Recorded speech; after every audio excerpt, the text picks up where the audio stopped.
What if Harry could forge unbreakable wands and became the most wanted Wandmaker alive? Chapter 1. The broken wand. Harry stared at the ceiling of Grimmauld Place, sleep evading him yet again. Nearly 2 years since Voldemort's defeat, and he still couldn't shake this restlessness. The house had improved dramatically, Creature had taken to renovation with surprising enthusiasm, but Harry still felt stuck. "You awake again?" Ginny's sleepy voice drifted through the darkness. "Yeah." Harry rolled to face her. "Sorry if I woke you." "Sakai." She propped herself up on one elbow. "Same stuff?" Harry nodded. "The same stuff." The what now feeling that had been dogging him since he'd turned down Kingsley's offer to fast-track him into Auror training. Everyone expected him to jump at it, Ron had, but something held him back. "Maybe you need a project," Ginny suggested, "not for the first time. Something that's just yours." Harry's fingers instinctively found his holly wand on the nightstand. Repaired with the Elder Wand before he'd returned it to Dumbledore's tomb, it worked, mostly. But certain spells felt off, like trying to pour too much water through too small a pipe. "McGonagall's owl still on your desk?" Ginny asked. "Yeah. Maybe helping rebuild Hogwarts is exactly what you need." Harry sighed. "Maybe you're right." The castle looked better than Harry expected. The basic structure had been restored, though certain areas remained cordoned off. Students bustled between classes, fewer than before the war, but their presence made Hogwarts feel alive again. "Potter." McGonagall's voice cut through his thoughts. "I'm pleased you finally decided to accept my invitation." Harry smiled sheepishly. "Sorry it took so long, Professor." "Minerva, please. You're hardly my student anymore." She adjusted her glasses. "Though I dare say you could return for your newts if you wished." Harry laughed. "One project at a time." McGonagall led him through the castle, pointing out completed renovations and areas still needing work. "We've left the room of requirement for last," she explained. "It's complicated. The fiend fire damaged not just the room but the magic sustaining it." "I'd like to help there," Harry said immediately. McGonagall raised an eyebrow. "Feeling responsible, are we?" "Aren't I?" "The fire was Mr. Crabbe's doing, not yours." Her expression softened slightly. "But I understand the sentiment." "Very well. Miss Granger has been researching the room's enchantments when her ministry schedule allows. You can join her efforts." "Harry." Hermione's bushy hair appeared from behind a towering stack of books in the library. "I was wondering when you'd show up." Ron looked up from an ancient text, relief washing over his face. "Thank Merlin. Maybe you can make sense of this rubbish. I'm only here because Hermione promised dinner in Hogsmeade after." "Charming," Hermione rolled her eyes, but smiled fondly. "How are you, Harry?" "Really?" Harry shrugged. "Fine. You know. Just, figuring things out." Translation, "Going mental with boredom," Ron supplied. "How's Auror training?" Harry asked, changing the subject. Ron launched into stories of training mishaps while Hermione gave Harry an appraising look that said she wasn't fooled by his deflection. "So what's the plan with the room?" Harry asked when Ron paused for breath. Hermione tapped a complicated diagram. "The room exists in a magically expanded space. The fiend fire damaged the boundaries between that space and the rest of the castle. We need to stabilize it before attempting to restore the room's functionality." Harry nodded, only understanding about half of what she'd said. "Where do we start?" The corridor outside the room of requirement still bore scorch marks. Harry paced 3 times, thinking, "I need to see what's left," but the door didn't appear. "The conventional entrance no longer works," Hermione explained. "We've created a temporary one." She tapped her wand in a complex pattern against the wall, and a simple wooden door appeared. "After you," she said. Harry pushed the door open and stepped into chaos. The vast space was filled with the partially burned remains of centuries of hidden objects. The air felt wrong, somehow. Heavy and prickly against his skin. The magic is unstable, Hermione warned. We can only stay 15 minutes at a time. Harry moved carefully through the debris. Most items were beyond salvation, melted, charred, or transformed into unrecognizable lumps. But something pulled him forward, a strange tugging sensation he couldn't explain. Harry. We should stick together, Hermione called, but Harry barely heard her. There, under a collapsed shelf, something glinted. Harry knelt and carefully moved the debris. A box, seemingly untouched by the fire, lay beneath. Made of dark wood with silver inlay, it hummed with magic. What have you found? Ron asked, appearing at his shoulder. Not sure. Harry reached for the box. As his fingers touched it, the silver inlay glowed momentarily. Harry, wait, Hermione began, but Harry had already opened it. Inside, nestled on velvet, lay dozens of wood fragments. Not just any wood, wand wood. Harry knew it instantly, the way he'd known which wand to try next in Ollivanders all those years ago. These weren't ordinary scraps, they practically sang with potential. What are those? Ron peered over Harry's shoulder. Wand wood, Harry answered. Really old wand wood. Hermione frowned. The room wouldn't have created those. Someone must have hidden them here. Harry carefully lifted a piece that looked like ash. It warmed in his palm. They survived the fiend fire. That's impossible, Hermione said. Fiend fire destroys everything, even magic, Harry finished. He looked at the fragments with new appreciation. These must be special. A distant rumble shook the room. That's our cue to leave, Hermione said urgently. The magic's destabilizing again. Harry closed the box and tucked it under his arm. You're taking it? Hermione asked. Just borrowing it, Harry replied. For research. Ron snorted. Now you sound like Hermione. Back at Grimmauld Place, Harry spread the wood fragments across his desk. 37 pieces of varying sizes, none longer than his hand. He recognized some types immediately, oak, willow, cedar, while others remained mysteries. His holly wand lay beside them, the phoenix feather core visible through a hairline crack that had never fully healed. Harry picked it up, feeling the familiar warmth, but also the slight resistance that had plagued it since its repair. On impulse, he grabbed the elder wand from its hiding place in his moleskin pouch. One more try, he murmured. Harry had attempted to fully repair his wand several times since the battle, always with the same result, functional, but flawed. This time, he placed a fragment of what looked like holly alongside his damaged wand. Reparo, he whispered, channeling his magic through the elder wand. A flash of golden light blinded him momentarily. When his vision cleared, Harry stared in shock. His wand lay before him, but changed. The holly had merged with the fragment, the wood darker and richer than before. The phoenix feather glowed faintly within, no longer visible from outside but somehow more present. Harry cautiously picked it up. Power surged through his fingers, up his arm, filling his chest with warmth. This wasn't just his wand repaired, this was something new, something more. Lumos, he whispered. Light erupted from the wand tip, not the usual gentle glow but a miniature sun that illuminated the entire room. Harry hastily cancelled the spell, heart pounding. Bloody hell, he breathed. I'm telling you, Neville, it's incredible. Harry gestured excitedly across the 3 broomsticks table. It's like my magic doesn't have to squeeze through a pinched hose anymore. Neville nodded politely, though his expression remained skeptical. That's brilliant, Harry. But are you sure it's safe?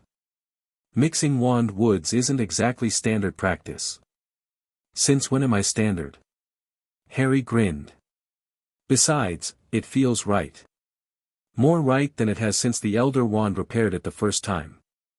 Neville fidgeted with his own wand, his father's old wand, which he'd continued using after the destruction of his grandmother's.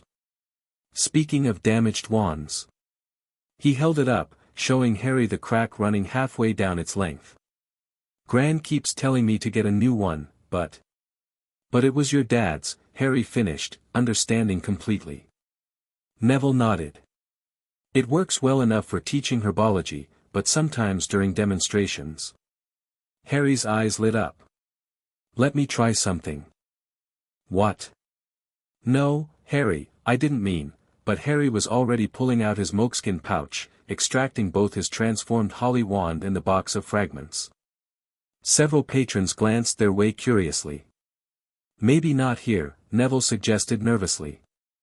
They ended up in the Hog's Head, in a private room Aberforth grudgingly provided after Harry promised an exorbitant amount for a bottle of fire whiskey. This is mental, Neville muttered as Harry spread the wood fragments on the scarred wooden table. Probably, Harry agreed cheerfully, examining Neville's wand. Cherry wood with dragon heartstring. Unicorn hair, Neville corrected. How'd you know it was cherry? Harry blinked. I don't know. I just did. He sorted through the fragments until he found a piece of cherry wood that hummed subtly when held near Neville's wand. This one. Harry positioned the fragment alongside the crack in Neville's wand, then drew his own wand. Ready? No, but go on anyway, Neville said, resigned. Reparo, Harry cast, focusing intently. The same golden flash filled the room. When it faded, Neville's wand lay whole on the table, the wood richer in color and slightly thicker than before. Go on, Harry urged. Try it. Neville hesitantly picked up the transformed wand. His eyes widened. Oh. Good or bad Good. Definitely good. Neville pointed the wand at the empty fire whiskey bottle. Wingardium Leviosa. The bottle shot to the ceiling so fast it shattered against the wooden beams. Sorry. Neville yelped, but he was grinning. That was. I barely even thought the spell. Harry beamed.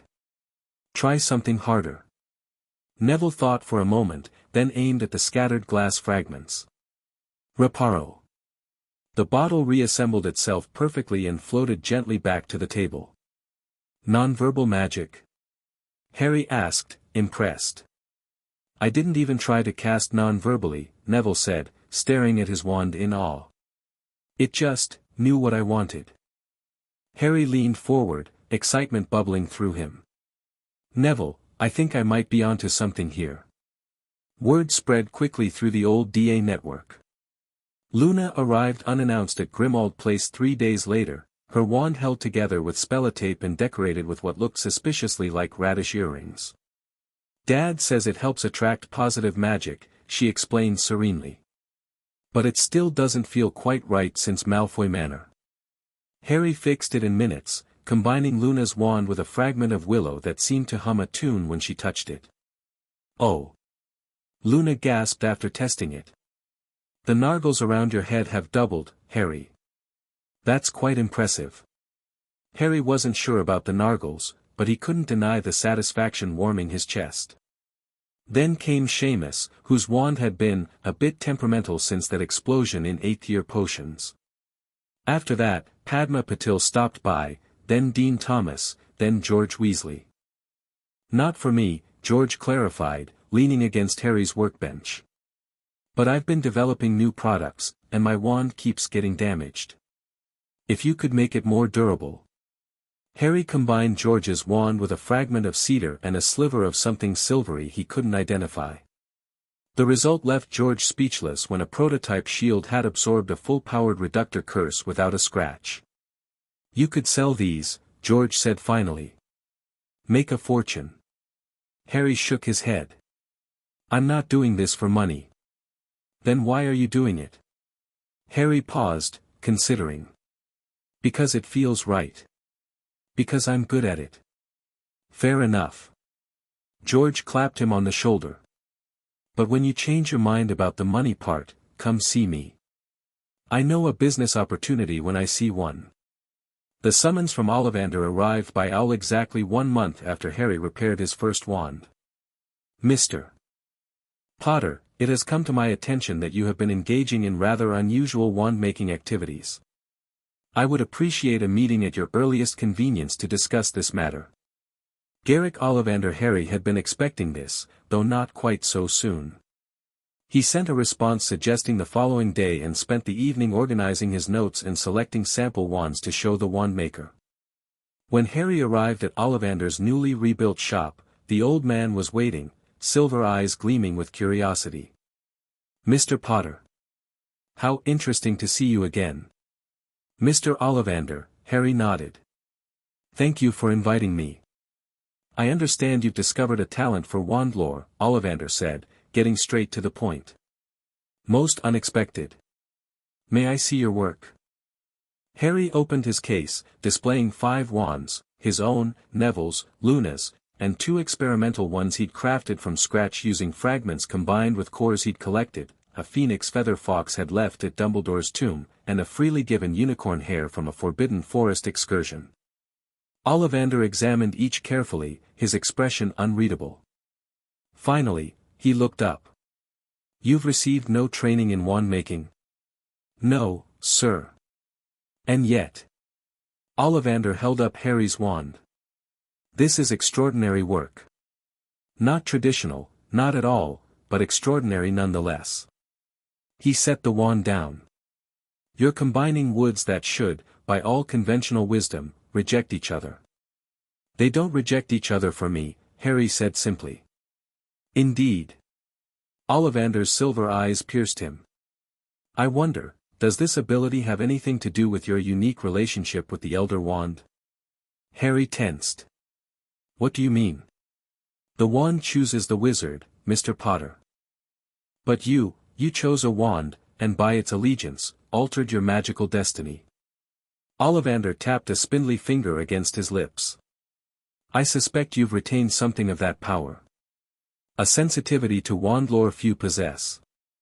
I can feel which woods want to work together, Harry tried to explain.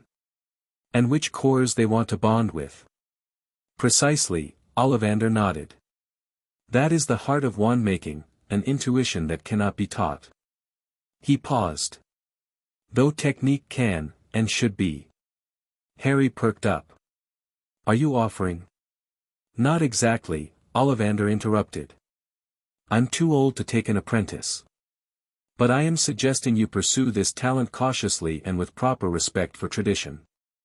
I would never, you already have, Ollivander said, not unkindly.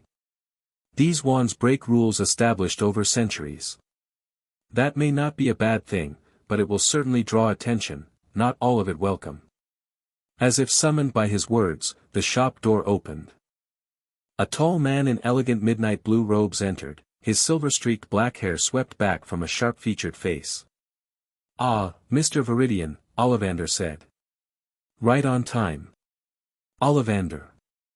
The man nodded, then turned to Harry with a smile that didn't reach his eyes. And Harry Potter. What a fortuitous meeting. Harry felt a prickle of unease. Who are you? Marcus Viridian. Collector of magical artifacts and, shall we say, a patron of wand lore innovation. He extended a hand adorned with several ornate rings. I've been hearing fascinating rumors about your wand-making experiments. Harry shook his hand briefly. Word travels fast. In certain circles, yes. Viridian glanced at Harry's open case. May I? Before Harry could respond, the man had already lifted one of the experimental wands, rowan wood with unicorn hair. As soon as Viridian touched it, the wand emitted an angry shower of red sparks. Temperamental, Viridian commented, setting it down carefully. They respond to intent, Harry said. What were you thinking when you picked it up? Viridian's eyebrows rose. Perceptive. I was assessing its value. They're not for sale. Everything has a price, Mr. Potter. Viridian reached into his robes and produced a small leather pouch that clinked heavily. 500 galleons for that experimental wand. Harry stared. That's 1,000, then. Mr. Viridian, Ollivander interjected, perhaps this conversation should wait for another time. Viridian ignored him. 2,000 galleons, Mr. Potter, for a wand you created as an experiment. Surely that's reasonable. I'm not selling, Harry said firmly. Then perhaps a commission. I would pay handsomely for a wand crafted specifically for me. Harry hesitated. The amount was staggering, but something about Viridian's intensity made him uncomfortable. I'll think about it. Viridian's smile widened. Excellent. I'm staying at the Savoy, the Wizarding Suites. Contact me when you've decided. He turned to Ollivander. We'll discuss our business another time. After he left, Harry turned to Ollivander. Who exactly is he? Marcus Viridian. Old family, older money. He collects rare magical items with unusual enthusiasm. Ollivander's expression was troubled. Be cautious, Mr. Potter. Wands are not mere collectibles. I know that. Harry packed his case. Thank you for your time, Mr. Ollivander. One last piece of advice, the Wandmaker said as Harry reached the door. Whatever you decide, remember that a Wandmaker bears responsibility for the magic his creations perform. 2,000 galleons. Ron whistled, leaning back in his chair at the leaky cauldron. That's mental. It's suspicious is what it is, Hermione countered. She'd rushed over from the ministry after Harry's urgent owl. No one pays that much for an untested wand from an untrained wandmaker. No offense, Harry. None taken. Harry sipped his butterbeer. I turned him down anyway. You what? Ron gaped. 2,000 galleons, mate. I don't trust him. Harry shrugged. Besides, I'm not making wands for profit. Then why are you making them? Hermione asked quietly. Harry considered the question. Because I can make wands that work better than anything out there. Wands that really connect with their owners. That's exactly what worries me, Hermione leaned forward. Harry, the ministry has regulations about wand making for a reason. Wands are the most important magical tools we have. If you're creating super wands, I wouldn't call them that, then you're disrupting a magical balance that's existed for centuries. She looked around and lowered her voice. The Department of Magical Artifacts is already asking questions about reports of unusually powerful wands. Already? Harry frowned. I've only repaired a few, and made even fewer from scratch. Word spreads. Hermione sighed. Just, be careful, all right? You've already got people tracking you down for wand repairs. If the wrong sort find out you can make unbreakable, extra-powerful wands. Harry nodded slowly. I understand. But I can't just stop, Hermione. This is the first thing since the war that's felt, right? Ron cleared his throat. If you're serious about this, you need a proper workshop. Somewhere secure. And proper training, Hermione added. Even if Ollivander won't teach you, there must be books, resources. There are, Harry admitted. I've been collecting them. And I've been thinking about space in Diagon Alley, actually. George mentioned a vacant shop near Weasley's Wizard Wheezes. So you're really doing this? Hermione asked. Becoming a wandmaker? Harry nodded, a certainty settling in his chest. Yeah. I think I am. The next few weeks passed in a blur of activity. Harry leased a small shop in Diagon Alley, set up security enchantments with Bill Weasley's help, and immersed himself in wandlore texts. The fragments from the Room of Requirement proved finite, so he began sourcing wood from magical forests across Britain. Finding cores proved trickier. Harry refused to harvest them the way some wandmakers did, taking unicorn hair from slain unicorns or dragon heartstrings from harvested dragons. Instead, he developed relationships with magical creatures, learning to request freely given materials. Hagrid, delighted by Harry's new pursuit, became an enthusiastic ally. Always said you had a way with magical creatures, he beamed, leading Harry deep into the Forbidden Forest to meet a centaur herd. By midsummer, Harry had created 7 wands from scratch and repaired over 24 damaged ones. Each creation seemed to develop a unique personality, responding best to certain types of magic. Word continued to spread, bringing more witches and wizards to his door. Not all visitors were welcome. Marcus Viridian returned 3 times, each offer higher than the last. Harry continued to refuse, until Viridian finally left with a cold smile and a warning, "You can't keep this talent to yourself forever, Potter. One way or another, I will have one of your wands." The threat lingered in Harry's mind as he worked late one evening, carefully bonding a phoenix feather to a core of elder and cedar woods. The combination had resisted his efforts for days, but tonight, something clicked. The woods merged seamlessly around the feather, creating a wand of striking beauty. Harry held it up, admiring the work. This was his finest creation yet, the woods complementing each other perfectly, the core responding to his magic with eager warmth. He set it in a velvet-lined box, intending to study it further the next day. A knock at the workshop door startled him. Harry checked the time, nearly midnight. No one should be able to find his workshop after hours, the Fidelius charm ensured that. Another knock, more insistent. Harry drew his wand. Hominum Revelio. The spell confirmed a single person outside. Cautiously, Harry approached the door. "Who's there?" he called. "Draco Malfoy," came the reply, tense but clear. Harry blinked in surprise. He hadn't spoken to Malfoy since testifying at his family's trial over a year ago. "What do you want?" "To speak with you. It's important." Harry hesitated, then opened the door a crack, wand ready. Draco Malfoy stood on the threshold, looking thinner and paler than Harry remembered. His right sleeve hung empty below the elbow. "Potter." Malfoy nodded stiffly. "May I come in?" Harry stepped back, allowing him entry but keeping his wand visible. "It's late." "I know. I didn't want to be seen." Malfoy glanced around the workshop, his expression unreadable.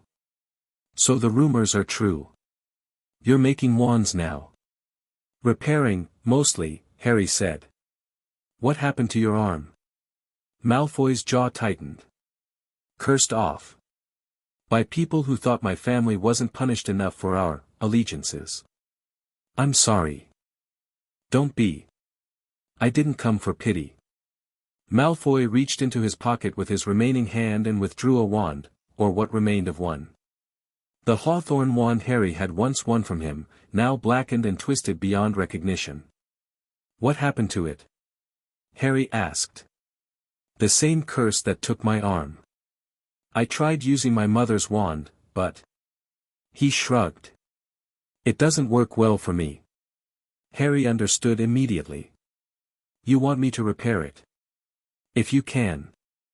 Malfoy's pride visibly warred with desperation. "I'll pay whatever you ask." Harry took the damaged hawthorn wand, feeling its familiar magic, now faint and erratic. "I don't know if I can repair this, Malfoy. It's badly damaged." "Try," Malfoy said simply. "Please." The "please" decided it. Harry nodded and moved to his workbench. "It might take some time." "I'll wait." Harry examined the wand carefully, sensing the unicorn hair core barely intact within the charred wood. The hawthorn was beyond salvation, but perhaps. Harry opened a drawer containing his finest wood pieces. His fingers hovered over them until they found a piece of blackthorn, dark and dense with magic. "Blackthorn," he murmured. "For a warrior who's faced adversity." Malfoy made a small, surprised sound but didn't comment. Harry worked with intense concentration, extracting the unicorn hair from the ruined hawthorn, then carefully shaping the blackthorn around it. The woods were different but magically compatible, both protective, both complex. Finally, Harry raised his own wand and cast the binding spell he'd developed. Ligere Anima. Golden light enveloped the new wand. When it faded, a gleaming blackthorn wand lay on the workbench, its surface etched with subtle patterns resembling constellations. "Try it," Harry said, offering it to Malfoy. Draco took it hesitantly. The moment his fingers closed around the handle, silver sparks cascaded from the tip, illuminating his shocked face. "Cast something," Harry urged. Malfoy pointed the wand at a feather on Harry's desk. "Wingardium Leviosa." The feather rose smoothly, hovering at eye level. Malfoy's expression transformed from surprise to wonder. He swished the wand more confidently, guiding the feather in complex patterns. "It's responding to my non-verbal cues," he said softly. "I barely need to think the spells." Harry nodded. "All my wands do that. They form a deeper connection with the wielder's magic." Malfoy lowered the wand, fixing Harry with an intense stare. "Why did you help me? After everything?" Harry shrugged. "The war's over, Malfoy. Not for everyone." Draco flexed his fingers around the new wand. "How much do I owe you?" "Nothing. I won't be in your debt, Potter." Harry considered him for a moment. "Then give me information. What do you know about Marcus Viridian?" Malfoy's eyebrows shot up. "Viridian? He's dangerous. Old money, older secrets. Collects dark artifacts through a network of less than reputable dealers." He frowned. "Why?" "He's been trying to buy my wands. Offering ridiculous sums." "Don't sell to him," Malfoy said immediately. "Whatever he wants them for, it's nothing good." Harry nodded slowly. "That's what I thought." He hesitated. "Look, Malfoy, if you hear anything about his interest in my wands, I'll let you know." Malfoy tucked the blackthorn wand carefully into his robes. "Consider it the first payment on my debt." "There is no debt. There is to me." Malfoy moved toward the door, then paused. "For what it's worth, Potter, you found your calling. These wands, they're extraordinary." After Malfoy left, Harry returned to the elder and cedar wand he'd completed earlier. It hummed with potential, almost eager in his hands. On impulse, he cast a disarming charm at a practice dummy he kept for testing. The spell hit with such force that the dummy shattered, splinters flying across the workshop. But what truly startled Harry was the realization that had struck the moment he cast: the wand hadn't just channeled his magic, it had amplified it, directed it with precision beyond his conscious intent. And something else, when Harry had silently wished the dummy would remain intact for future tests, the wand had hesitated. As if considering his conflicting desires before choosing the stronger intent. Harry set the wand down carefully, his mind racing. If all his wands did this, prioritized intent over verbalized spells, what might happen if someone with harmful intentions wielded one? Hermione's warning echoed in his mind: if the wrong sort find out, you can make unbreakable, extra-powerful wands. Harry needed to be more careful about who received his creations. Much more careful. 2 days later, Harry was demonstrating a repaired wand to its owner, a middle-aged witch whose dogwood wand had been stepped on by a troll, when the door burst open. Ron stood there, aura robes disheveled, expression urgent. "Harry, we've got a situation." The witch huffed indignantly, but Harry quickly wrapped up their transaction and ushered her out, locking the door behind her. "What's happened?" "Robard sent me to warn you." Ron ran a hand through his hair. "There was an incident at Gringotts this morning. A break-in." "Another one?" Harry couldn't help a small smile. "What's that got to do with me?" "The thief used an unusual wand, one that broke through security wards that should have been unbreakable." Ron met Harry's eyes. Witnesses described it as glowing from within when spells were cast. Harry's stomach dropped. One of mine. Looks that way. Hermione's running interference at the ministry, but Robards knows. He's giving you a chance to come in voluntarily before the Aurors are officially dispatched. Harry nodded, mind racing. Did they catch the thief? No, but we've got a description. Tall bloke, silver-streaked dark hair, Viridian, Harry breathed. But how? I never sold him a wand. Ron shrugged. Stolen. Purchased from someone you repaired one for. Possibly. Harry began gathering items from around the workshop, notebooks, material samples, his most sensitive creations. I need to secure everything before I go to the ministry. Harry. Ron hesitated. This is serious. Unauthorized wand making is one thing, but creating wands that can break Gringotts security. I know. Harry's jaw tightened. But I never intended. A tremendous crash interrupted him as the workshop's front window exploded inward. Harry and Ron hit the floor as glass shards sprayed across the room. What the? Ron began, but Harry was already casting shield charms as a volley of spells blasted through the broken window. Ministry of Magic. Surrender your wands and exit with your hands visible, a magically amplified voice commanded. Ron swore colorfully. That's not Robards' team. That's Magical Law Enforcement Patrol. Somebody jumped the chain of command, Harry muttered, keeping his shield up. Ron, I need to get these wands secured. They can't fall into the wrong hands. Ron nodded grimly. I'll distract them. Ministry authorization, jurisdictional disputes, that'll buy you maybe 2 minutes. That's all I need. Harry clapped Ron's shoulder. Thanks. Ron straightened his aura robes and marched toward the door, badge held high. Aura department, he bellowed. Cease fire immediately. The moment Ron stepped outside, Harry sprang into action.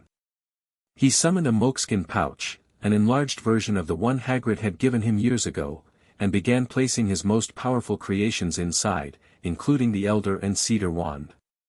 His notes followed, along with the remaining wood fragments from the Room of Requirement. Outside, Ron's voice rose in bureaucratic outrage, completely unauthorized operation in an active Aura investigation. Who's your commanding officer? I'll have your badge for this. Harry shouldered the moleskin pouch and moved to the back door, tapping it with his wand to disengage the security spells. Just as he began to open it, the front door crashed inward. Auror Weasley, step aside. We have direct authorization from the Department of Magical Law Enforcement. Harry didn't wait to hear Ron's response. He slipped through the back door into Diagon Alley's service alley, then immediately disapparated. Ginny found him at Andromeda Tonk's house, helping Teddy build a miniature Quidditch pitch in the garden. There you are. She looked both relieved and exasperated. Do you have any idea what's happening? The Auror office is in an uproar, the Daily Prophet's running wild with stories about Potter's unbreakable wands, and Ron's been suspended pending investigation for interfering with your arrest. Harry winced. Is he all right? He's fine, furious, but fine. Hermione's threatening to quit the ministry over the gross procedural violations. Ginny knelt beside him. Harry, what happened? Harry explained quickly, keeping his voice low to avoid Teddy overhearing. Someone at the ministry panicked. Sent in the MLEP without going through proper channels. It's worse than that, Ginny said grimly. Dad says Viridian has connections high up in magical law enforcement. He's been pushing for regulations that would classify your wand-making as illegal experimentation. That explains the rush to raid my workshop. Harry's jaw tightened. They wanted my research. Did they get it? Harry patted the moleskin pouch hanging at his side. No. But I can't exactly go back to Diagon Alley now. Ginny took his hand. What will you do? Before Harry could answer, an owl swooped down, dropping a letter before flying off without waiting for a reply. Harry recognized Kingsley Shacklebolt's handwriting immediately. Harry, the situation has escalated beyond my ability to contain it quietly. I've called an emergency meeting of the Wisengamot for tomorrow morning to address the matter of unregistered wand making and the security implications thereof. I strongly advise you to attend and bring examples of your work. The outcome of this hearing will determine whether your wand-making activities are classified as innovative craftsmanship or dangerous experimentation. Come to my office at 9 a.m. We will speak before the hearing. Kingsley. Harry passed the letter to Ginny, who read it quickly.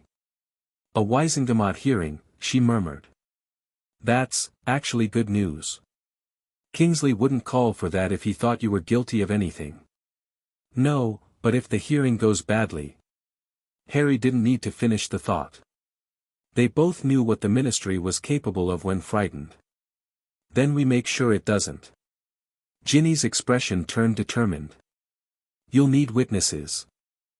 People who've used your wands and can testify to their properties. And I'll need to prove they're not dangerous. Harry stood, brushing grass from his knees. At least, not inherently dangerous. Teddy looked up from his miniature Quidditch pitch. Is Uncle Harry in trouble? Harry forced a smile. Just a little misunderstanding, Teddy. Nothing to worry about. Ginny squeezed his hand. We'll sort this out. Together. Harry nodded, though doubt nagged at him. If Viridian had indeed used one of his wands to break into Gringotts, the evidence against him was substantial. And if the ministry classified his wands as dangerous magical artifacts. He thought of the elder and cedar wand in his pouch, of how it had seemed to consider his intent before casting. Of how his repaired holly wand responded to his magic with an intuition that sometimes felt eerily like consciousness. Perhaps the ministry was right to be concerned. Harry arrived at the ministry early, his moleskin pouch containing his notes and most significant wand creations. Kingsley's secretary ushered him in immediately.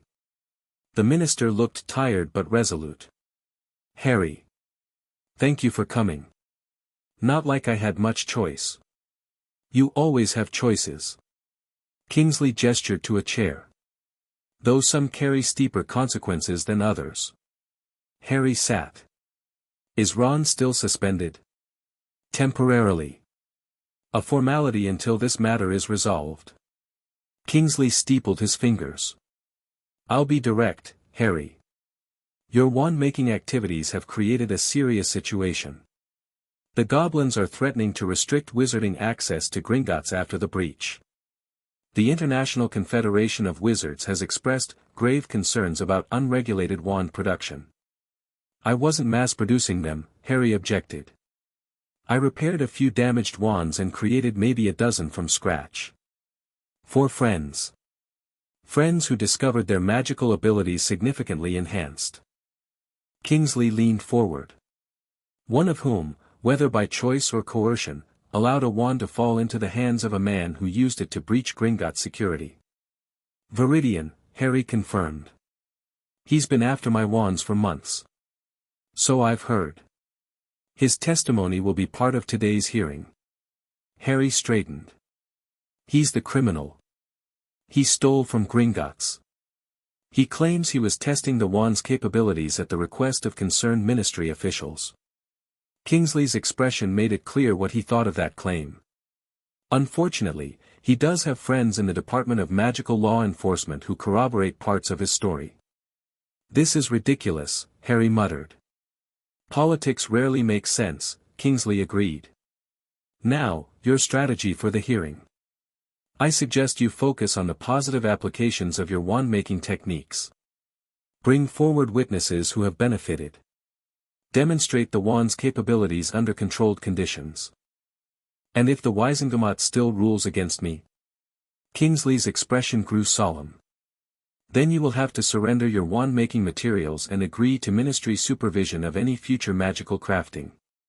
That's the best outcome if things go poorly, Kingsley interrupted firmly.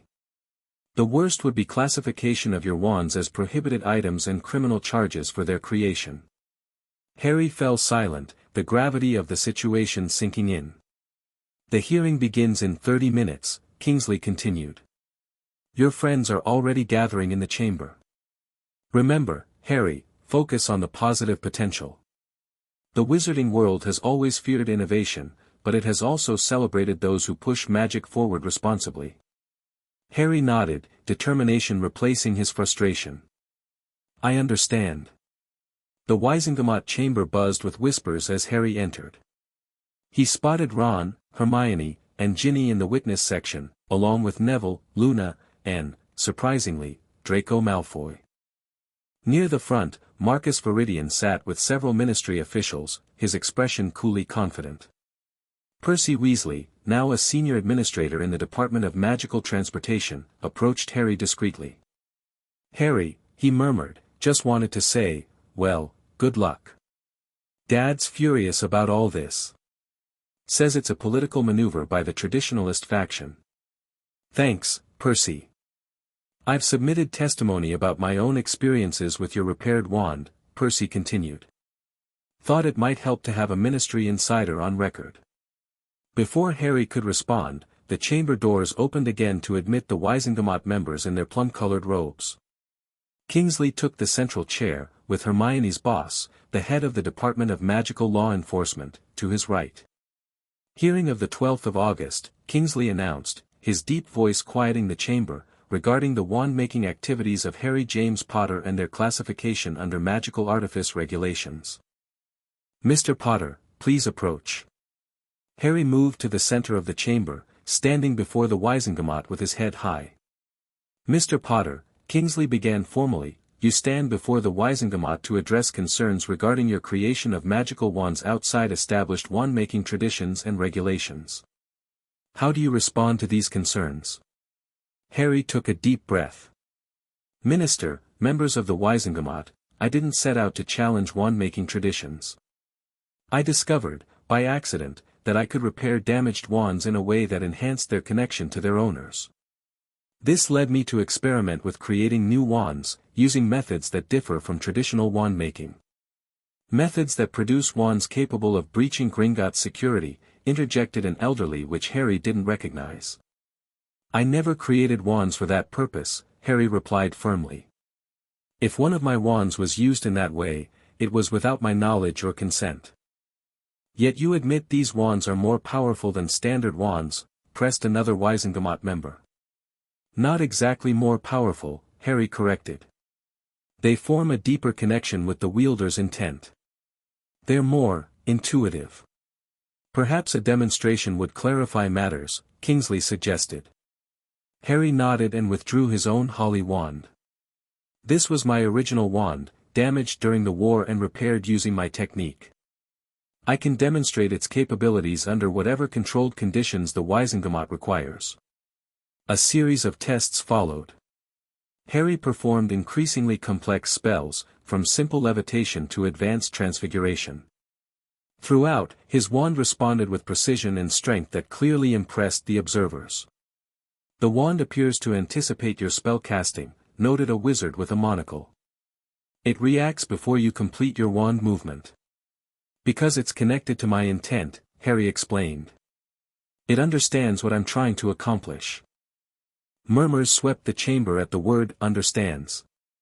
Are you suggesting these wands possess a form of intelligence? Demanded a sharp-faced witch. Harry hesitated.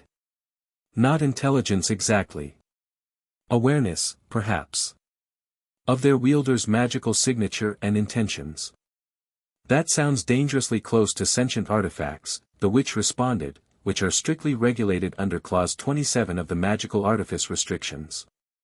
Before Harry could respond, Kingsley interjected. Perhaps we should hear from individuals who have used Mr. Potter's wands. Neville Longbottom, please approach. Neville stepped forward nervously but spoke with conviction about how his repaired wand had transformed his spellcasting, particularly in herbology. I can perform non-verbal spells I never managed before, he explained.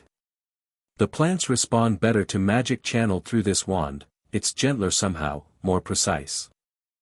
Luna followed, demonstrating how her wand had enhanced her ability to detect magical concealments. It shows me what I'm already looking for, she explained serenely. Then, to Harry's surprise, Draco Malfoy was called. Mr. Malfoy, Kingsley said, you received a wand from Mr. Potter quite recently, I believe. Malfoy nodded, standing straight despite the hostile murmurs his appearance provoked. After losing my arm to a curse, my original wand was damaged beyond conventional repair. Potter crafted a new one that compensates for my disability. He demonstrated by casting a series of complex charms one-handed, the Blackthorn wand moving with fluid grace that belied the difficulty of one-handed spellcasting. The wand anticipates my movements, Malfoy explained. It requires less precise gestures to achieve the same results. The testimony continued, each witness highlighting different aspects of Harry's wands. Finally, Marcus Viridian was called. Mr. Viridian, Kingsley said, his tone notably cooler, you claim to have tested one of Mr. Potter's wands at the request of ministry officials. Viridian smiled smoothly. Indeed, Minister. Given the unusual properties reported, certain individuals in the Department of Magical Law Enforcement expressed concern about potential security implications. I offered my services as an independent consultant. By breaking into Gringotts. Harry couldn't help interjecting. Viridian's smile didn't falter.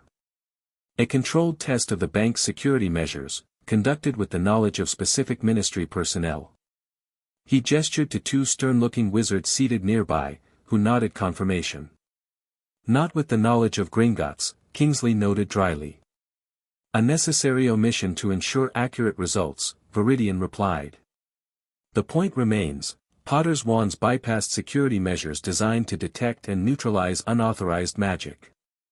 This represents a significant threat to wizarding security. Kingsley turned to Harry. Your response, Mr. Potter. Harry took a deep breath. Mr. Viridian has been trying to acquire my wands for months, offering increasingly large sums. When I refused to sell to him, he must have obtained one through other means. His test wasn't authorized by proper channels, it was theft, plain and simple. Viridian's expression hardened slightly.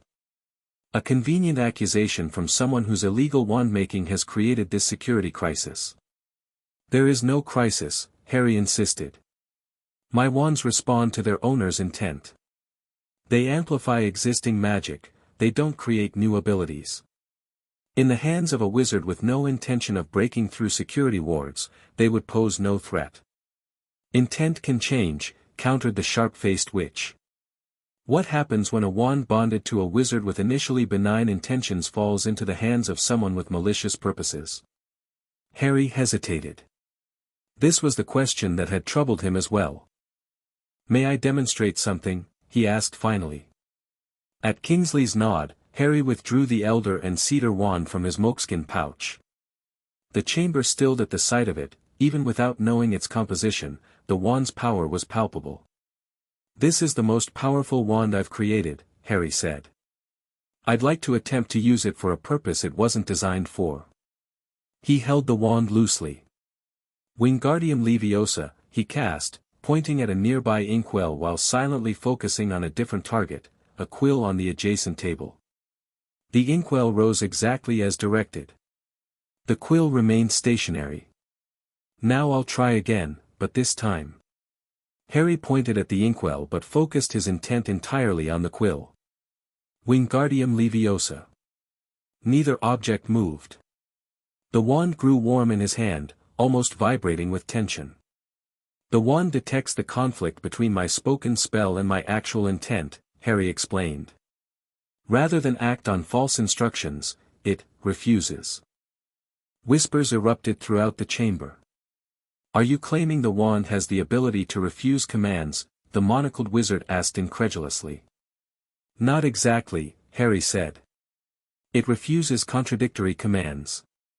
If someone took this wand and tried to use it against its nature, against the purpose for which I created it, it would resist. Convenient, if true, Viridian remarked coldly. But easily disproven. Allow me to test the wand. That would rather defeat the purpose of Mr. Potter's demonstration, Kingsley observed. The wand was not created for you, so naturally it would resist your use. The debate continued for another hour, witnesses called and dismissed, technical questions posed and answered.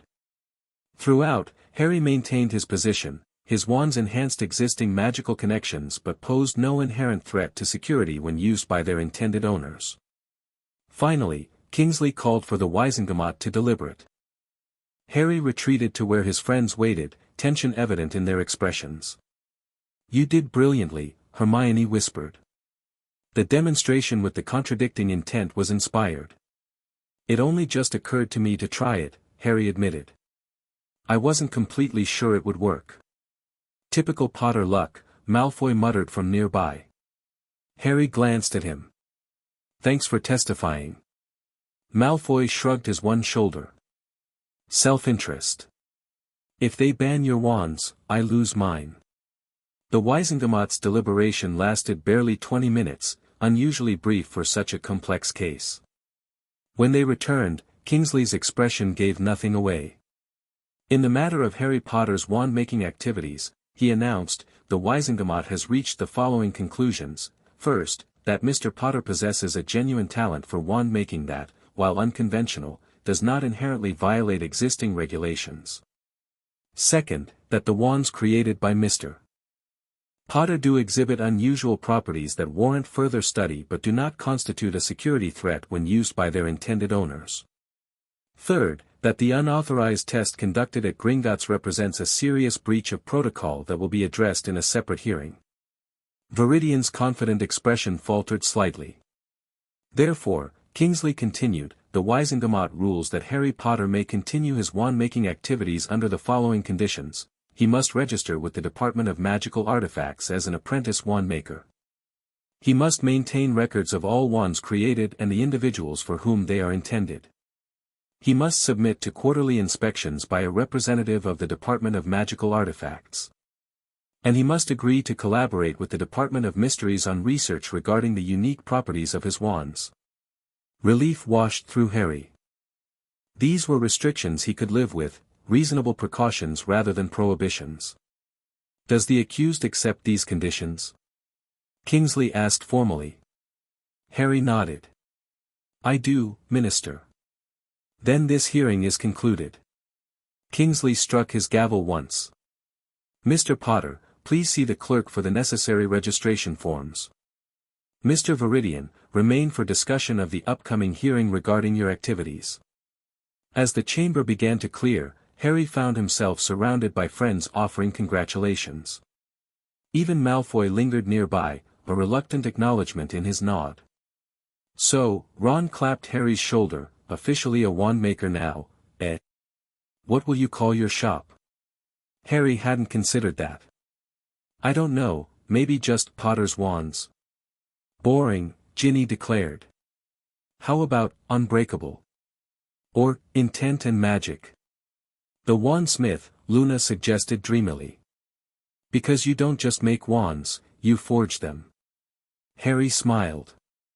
"The Wandsmith. I like that."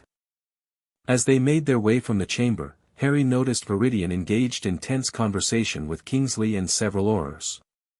The collector's gaze met Harry's briefly, cold calculation evident even across the room. This wasn't over. Viridian had been thwarted today, but men like him didn't surrender their obsessions easily. Still, as Harry signed the registration forms and accepted congratulations from ministry workers who'd witnessed the hearing, he felt a certainty he hadn't experienced since the war's end. This was his path, creating wands that truly connected with their wielders, that understood intent beyond mere words and movements. The Wandsmith. Yes, that fit perfectly. "Ready to go?" Ginny asked, taking his hand. Harry nodded, tucking the Elder and Cedar wands safely away. "Ready." They stepped into the ministry atrium, where reporters already waited with questions about Potter's unbreakable wands, and the boy who lived's new career. Harry smiled, gripping Ginny's hand tightly. Whatever came next, ministry regulations, Viridian scheming, the challenges of establishing a legitimate wand-making business, he would face it. For the first time since defeating Voldemort, Harry Potter had found a purpose truly his own. The most wanted wand-maker alive. He could live with that title. Chapter 2, the Wandsmith's crucible 6 months flew by like a firebolt with its tail on fire. Harry's shop, the Wandsmith, tucked between Weasley's Wizard Wheezes and an apothecary in Diagon Alley, had transformed from a half-empty space with a workbench into a proper wandmaker's haven. Shelves lined with exotic woods gleamed in the soft magical light, while glass cases displayed various cores, freely given phoenix feathers, unicorn hairs, and rarer materials Harry had sourced from his growing network of magical creature enthusiasts. Harry wiped sweat from his forehead as he put the finishing touches on his newest creation, a rowan and beech combination with a thunderbird tail feather core. The American Wandmaker Wolf had sent the feather as a professional courtesy after hearing about the Potter method. "That's the third wand today," Ron remarked from the doorway that separated the workshop from the small showroom. "You're getting faster." Harry stretched his cramping fingers. "Practice helps. How's the queue looking?" "Around the block." Ron grinned. "Including a delegation of French wizards who arrived by international port key this morning. They're staying at the Leaky Cauldron until you can see them." Harry groaned. "I told you to stop accepting international clients for now. I can barely keep up with local demand." "Mate, they offered 2,000 galleons just for a consultation. Each." Ron's eyes gleamed. "As your business manager, I'd be criminally negligent to turn that down." "Business manager," Harry snorted. "Is that what we're calling it now?" Ron had joined Harry's venture 3 months ago, after growing frustrated with Auror bureaucracy. While Harry crafted wands, Ron handled the business side, scheduling, security, and increasingly, vetting potential clients. "Security manager," then, Ron amended. "Speaking of which, there's a bloke out there who's set off 3 different detection spells. Glamour charm, concealed wand holster, and something else I can't identify." Harry tensed. "Viridian again?" "Nah, wrong build. Want me to bounce him?" "Let's see what he wants first." Harry slipped his own Holly hybrid wand into his sleeve. "But keep your wand ready." The suspicious customer turned out to be a Norwegian cursebreaker hoping to commission a wand specifically designed for dismantling ancient wards. After a tense interview in which Ron's security questions nearly caused an international incident, Harry agreed to add him to the waiting list, currently stretching into next spring. "This is mental," Ron said later as they locked up the shop. "You need to hire help, Harry. An apprentice or something. I've tried. Remember the Wandmaker from Glasgow? He stormed out after I suggested mixing woods. So train someone from scratch. Someone who doesn't have preconceptions about proper wand making." Harry considered this as they made their way through Diagon Alley toward the Leaky Cauldron for their traditional Friday evening drinks with friends. The street bustled with late shoppers and early revelers, several of whom nodded respectfully to Harry as they passed. "Could work," Harry admitted. "But who? It takes a certain sensitivity to the magic. I can't teach someone to feel the connection between wizard and wand if they don't already sense it." Ron shrugged. "No idea. Ask Luna. She's got a knack for seeing things others miss." The Leaky Cauldron hummed with weekend energy. Tom had finally retired, passing ownership to Hannah Abbott, who had transformed the once dingy pub into a warmer, more welcoming space while maintaining its historic character. The wandering Wandsmith arrives. George called from their usual corner booth, raising a foaming mug in salute.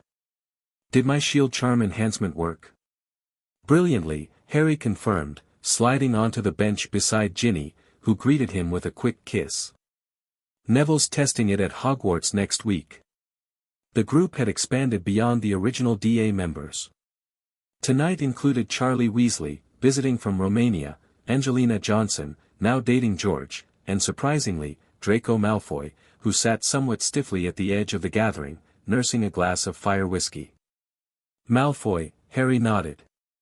"Didn't expect to see you here." Draco raised his glass slightly. Granger insisted. "Something about cross-pollination of magical perspectives."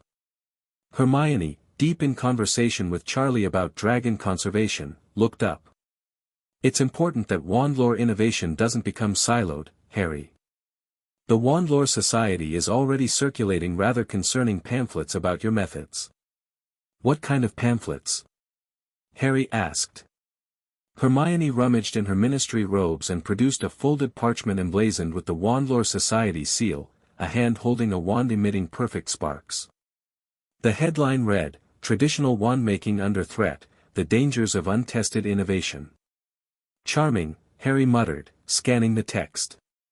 They're claiming my wands are unstable, potentially sentient, and a violation of the natural laws of wand lore established by Ollivander and his predecessors.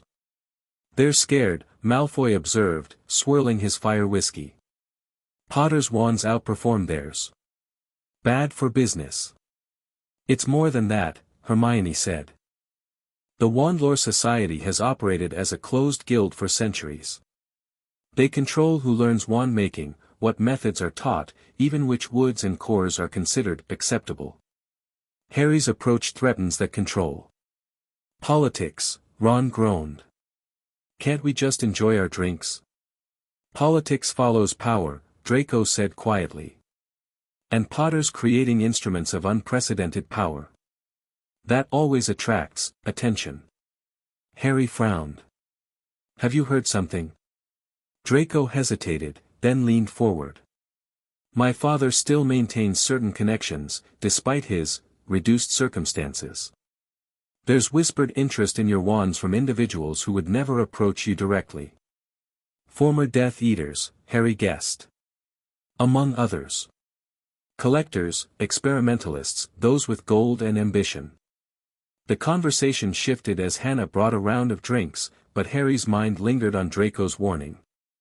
He'd been naive to think the Wisengamot hearing had settled matters. If anything, the official recognition had only heightened interest in his creations.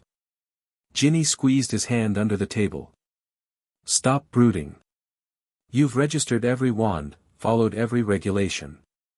The ministry's quarterly inspector gave you full marks last month. I know. Harry smiled at her. Just thinking about security enhancements. Again. Ginny rolled her eyes. The shop's already more protected than some ministry departments. Different kind of security. Harry lowered his voice. For the wands themselves. Something to ensure they can only be used by their intended owners. Ginny's eyes widened. Is that possible? Dunno. But if Malfoy's right about people with less than pure intentions seeking my wands. Speak of the devil, Ron muttered, nodding toward the pub's entrance. Marcus Viridian stood in the doorway, silver-streaked hair immaculate, midnight blue robes replaced with more casual charcoal gray. His gaze swept the room, settling on Harry with a smile that didn't reach his eyes. Mr. Potter, he called, loud enough to silence nearby conversations. Just the wizard I hope to encounter. Ron tensed, hand slipping toward his wand, but Harry gave a subtle head shake. Creating a scene would only draw more attention. Mr. Viridian, Harry acknowledged coolly. I thought the terms of your probation restricted you to essential business only. After the Wisengamot hearing, Viridian had escaped serious charges for the Gringotts break-in through his ministry connections, receiving only a year's probation and a substantial fine. The goblins, predictably, had implemented their own justice by freezing his accounts. Viridian smiled thinly. Meeting the wizarding world's most innovative wandmaker certainly qualifies as essential, don't you think? Especially when I come bearing a business proposition that could revolutionize magical security. Not interested, Harry said flatly. You haven't heard my offer. I don't need to. Viridian's smile didn't falter. Perhaps not here, then. My associates and I would welcome you at Notting Hill tomorrow evening. A private gathering of individuals interested in advancing magical innovation. Your associates? Harry raised an eyebrow. Members of the Magical Innovation Coalition. Respected wizards and witches from across Europe who recognize that the British wizarding community has stagnated. Viridian produced an embossed invitation card. 7 o'clock. The address is enclosed. Before Harry could refuse again, Viridian placed the invitation on the table and departed with a slight bow. "Well, that wasn't suspicious at all," Ron said sarcastically once Viridian had gone. Draco leaned forward to examine the invitation. "The Magical Innovation Coalition is real enough. My father considered joining before recent events. Mostly wealthy purebloods with progressive facades and traditional cores." "You think it's a trap?" Harry asked. Draco shrugged. "Not necessarily. More likely they want to recruit you. Your wand-making skills combined with their resources and connections would be formidable. You're not actually considering going?" Hermione looked alarmed. "Of course not." Harry pushed the invitation away.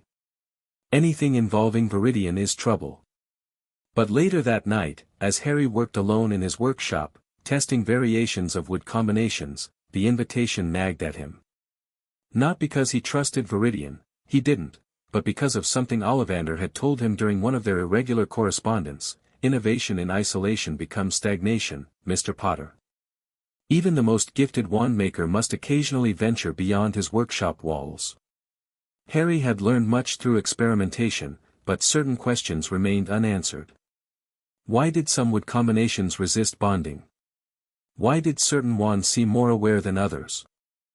The Wandlore Society wouldn't share their centuries of knowledge with him, but perhaps this coalition. Harry shook his head. Ridiculous.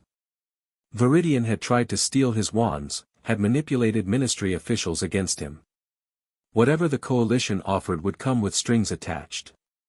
He returned his attention to the piece before him, an experimental combination of blackthorn and yew. The woods refused to bond smoothly, creating a visible seam where they met. Harry had tried various binding spells, but the magical signatures remained stubbornly separate. "Problem, Potter," a voice drawled from the doorway. Harry startled, wand in hand before he registered Draco standing there, leaning against the doorframe. "Malfoy. How did you get past the wards?" Draco held up his blackthorn wand. "Your security recognizes your wands, remember? You created this one." Harry cursed under his breath. He'd implemented that feature to allow Ron and Ginny easy access, forgetting it would apply to everyone wielding one of his creations. "I'll need to fix that," he muttered, setting down his tools. "What are you doing here so late?" Draco approached the workbench, examining the blackthorn yew combination with interest. "Thought you might still be brooding over Viridian's invitation. You have that look." "What look?" "I know it's stupid but I'm curious anyway, look. You wore it constantly at Hogwarts, usually before doing something reckless." Draco picked up the stubborn wood combination. "Blackthorn and yew. Ambitious. And failing," Harry admitted. "They won't bond properly." "Unsurprising. Blackthorn adapts to its wielder over time, while yew imposes its nature on its wielder. Contradictory magical signatures." Harry blinked. "How do you know that?" "Contrary to popular belief, Malfoys are educated in more than just dark arts and sneering." Draco set down the wood. "My grandfather collected wandlore texts. Had quite the library before the ministry confiscated most of it." "Most?" A fleeting smile crossed Draco's face. "Mother has a talent for concealment charms." He hesitated. "Actually, that's partly why I'm here. I've been reviewing those texts since you crafted my wand. There's information that might interest you. About combining woods. Among other things. Including the question you're really obsessing over, how to ensure your wands can only be used by their intended wielders." Harry stared at him. "How did you? Because it's what I'd be worried about if I were creating wands this powerful." Draco's expression turned serious. "The texts mention ancient techniques, blood bonding, soul tethering, intent anchoring. Mostly theoretical, occasionally veering into what modern wizards would classify as dark magic." "I'm not using dark magic," Harry said firmly. "Not suggesting you should. But understanding the theory might help you develop your own methods." Draco reached into his robes and withdrew a small, leather-bound book. This contains notes on wand loyalty and transference. It might prove useful. Harry accepted the book cautiously. Why help me, Malfoy? Self-interest, primarily. My wand works perfectly for me. I'd prefer it remain useless to anyone who might, say, take it forcibly after my untimely demise. Planning on dying soon? In our world? Always a possibility. Draco's attempt at nonchalance didn't quite mask the tension in his voice. Harry nodded slowly. Thanks. I appreciate it. Draco turned to leave, then paused. About Viridian's invitation, the coalition isn't entirely dark. They've funded some legitimate research. Just, if you go, don't go alone. I'm not going. Of course not. Draco's knowing smirk said otherwise. Potter never walks into obvious traps. After Draco left, Harry opened the small book. The handwritten notes detailed experiments and theories on wand allegiance, including observations on the infamous Elder Wand. One passage caught his eye: the fallacy of modern wand-making lies in treating wand and wizard as separate entities temporarily aligned. The ancients understood that true mastery required the wand to become an extension of the wizard's very essence, not merely responding to magic, but anticipating it through a connection deeper than mere ownership. Harry thought of how his holy wand sometimes cast spells before he fully formed the incantation in his mind, how it adjusted the power of his spells based on his emotional state. That wasn't just responsive magic, it was anticipatory. He flipped through more pages, finding diagrams of concentric circles labeled with runes and notes on soul resonance and magical signature embedding. One technique described capturing a drop of the wielder's freely given blood during the final binding of a wand, creating an unbreakable tether between wand and wizard. Blood magic, Harry murmured. Not technically dark, but certainly bordering on it. The Ministry would have questions if he implemented such methods. But what if the blood was replaced with something else? Something unique to each wizard but less problematic. Harry's mind raced with possibilities. Hair contained magical signatures. So did freely given magical residue, the trace left when a wizard cast spells repeatedly in one location. Could he incorporate these into the wand binding process? He worked through the night, testing variations of binding spells modified to incorporate personal magical signatures. By dawn, he had developed a technique that seemed promising, a modification of his standard binding spell that locked the wand to the specific magical signature present during its creation. Exhausted but satisfied, Harry cleaned his workbench and prepared to close the workshop for a few hours' rest. As he extinguished the lamps, his gaze fell on Viridian's invitation, still lying where he'd tossed it earlier. The Magical Innovation Coalition. What methods might they have developed that could further his research? What knowledge might they possess about wand loyalty and security? Against his better judgment, Harry pocketed the invitation. This is completely mental, Ron hissed as they approached the elegant townhouse in Notting Hill the following evening. Walking straight into Viridian's territory. After everything he's done. We're not walking straight in, Harry corrected. We've got backup. He nodded toward a nearby cafe, where Ginny and Hermione sat watching the townhouse. And emergency port keys. He patted his pocket where a charmed bottle cap rested. And our wands. Right, because those always solve everything, Ron muttered. Harry had spent the day implementing his new security measures on a test wand and preparing for this meeting. The invitation had proven legitimate. Hermione had verified the coalition's existence through Ministry records, confirming they were indeed a registered organization of magical innovators and patronage providers. Besides, Harry added, I'm curious about what they're up to. Better to know than wonder, right? That's exactly the kind of thinking that nearly got us killed at school. Repeatedly. Harry grinned. Good thing we're not at school anymore, then. The townhouse door opened at their approach, revealing an elegantly dressed house elf who bowed deeply. Masters Potter and Weasley. Master Viridian is expecting you in the grand salon.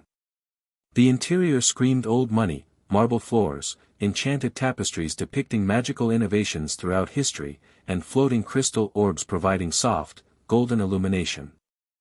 As they followed the house elf through high-ceilinged hallways, Harry noted security measures subtly integrated into the decor, detection mirrors, sensor crystals, and what appeared to be dormant shield charms embedded in the doorframes. The grand salon occupied the entire back of the house, opening onto a magically expanded garden that seemed impossibly large for central London. About 30 witches and wizards mingled in small groups, sipping colorful cocktails and engaged in animated conversation. Harry recognized a few faces from international magical conferences Hermione had dragged him to, a German potions innovator, an Italian architectural enchanter, and a Japanese magical theorist whose work on spell modification had caused controversy in traditional circles. Mr. Potter. Viridian approached, arms spread in welcome. I'm delighted you reconsidered my invitation. And Mr. Weasley, of course. Curiosity won out, Harry said neutrally. Impressive gathering. Merely a sampling of our full membership. Viridian gestured expansively. The coalition meets quarterly, bringing together magical innovators from around the world. No politics, no ministry interference, just the free exchange of ideas. No politics? Ron raised an eyebrow. That'll be a first. Viridian smiled thinly. We prioritize innovation over ideology, Mr. Weasley. Now, allow me to introduce you to some colleagues who are particularly interested in wand lore innovation. Over the next hour, Harry found himself engaged in surprisingly stimulating conversations with various coalition members. A French witch had developed a technique for enhancing wand conductivity through alchemical treatments. A Brazilian wizard specialized in identifying compatible magical signatures between wizards and exotic woods native to the Amazon. The traditional wand makers limit themselves unnecessarily, the Brazilian, Ernesto Cavalcanti, explained over glasses of something that smelled like cinnamon and tasted like liquid sunshine. Ollivander uses what, 17 types of wood. We've identified over 50 with magical properties in Brazil alone. The Wandlore Society maintains that limitation creates expertise, added a severe-looking witch with a German accent. Nonsense, of course. Their real concern is control of the market. Harry found himself nodding. I've encountered similar resistance. They distributed pamphlets warning against my methods. Ah, the pamphlets, Cavalcanti laughed. I received those as well when I first brought Brazilian woods to Europe. Untested, potentially unstable, contrary to established wand lore. Yet here we are, the German witch raised her glass, innovating while they stagnate. The conversation flowed easily, touching on wand lore techniques Harry had discovered independently and others entirely new to him. He found himself taking mental notes, identifying approaches he might incorporate into his own work. Ron, meanwhile, had drifted into conversation with a security specialist who had worked with Gringotts on their post-break-in enhancements. Harry occasionally caught fragments of their increasingly technical discussion about ward layering and detection spells.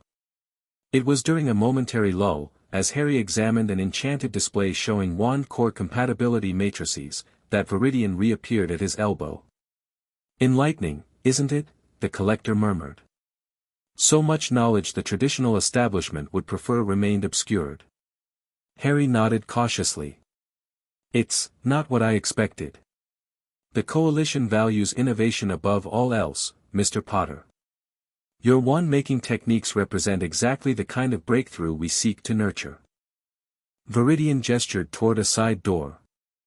I have something specific to show you. Something I believe will interest you greatly. Warning bells rang in Harry's mind, but curiosity, his eternal weakness, pulled stronger. He caught Ron's eye across the room, giving a slight nod toward the door Viridian indicated. Ron frowned but shifted position to maintain visual contact. Briefly, Harry agreed. The side door led to a smaller study lined with glass cases containing what appeared to be wands of various designs and origins. Unlike the ostentatious display of wealth in the main house, This room had the focused intensity of a true collector's sanctuary. My personal collection, Viridian explained, waving his wand to illuminate the cases. Over 30 years in the making. Wands from 6 continents, spanning 2 millennia of wand-making evolution. Harry moved closer to examine the nearest case. It contained what appeared to be primitive wands, little more than carved sticks with crude bindings around crystals or feathers. Mesopotamian, Viridian supplied. 4th century BCE. The earliest known attempt to create standardized magical focusing tools. The next case held more refined creations, Egyptian wands with gold and silver inlays, Greek wands with carved runes, Roman wands of precise, elegant design. Remarkable, Harry admitted. I didn't realize wand design varied so significantly across cultures. The British wand-making tradition represents merely one branch of a vast evolutionary tree, Viridian said, moving to a case at the far end of the room. This is what I particularly wanted to show you. The case contained a single wand on a velvet cushion. Black as night, with a subtle spiraling pattern along its length and a handle wrapped in what appeared to be silver wire, it radiated an unmistakable aura of power. Harry felt drawn to it, even through the glass. 16th century, Viridian said reverently. Created by Alejandra Salas, a Spanish wandmaker whose techniques were so controversial she was ultimately burned as a witch, by other witches. What made her techniques controversial? Harry asked, unable to look away from the wand. She discovered what you have rediscovered, Mr. Potter. The ability to create wands with heightened sensitivity to their wielder's intent.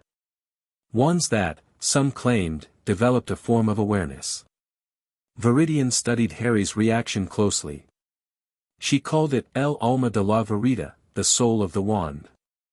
Harry's pulse quickened. How did she achieve it? By combining woods in ways considered unnatural by her contemporaries. By treating wand creation not as craft but as fusion, bringing together materials that resonated with specific magical signatures. Viridian smiled. Sound familiar? It did, unervingly so. Harry had discovered these techniques independently, yet here was evidence someone had walked this path centuries before. What happened to her wands? Harry asked. Most were destroyed by the Spanish magical conclave. This, Viridian gestured to the displayed wand, is one of only 3 known to survive. I acquired it from a private collection in Madrid at considerable expense. Have you used it? Viridian's smile tightened. It has, resisted my attempts. Salas apparently incorporated protections ensuring her wands remained loyal to their original owners, even beyond death. Another innovation you seem to be exploring, based on my sources. Harry tensed. Your sources? The magical community talks, Mr. Potter. Your experiments with wand loyalty have not gone unnoticed.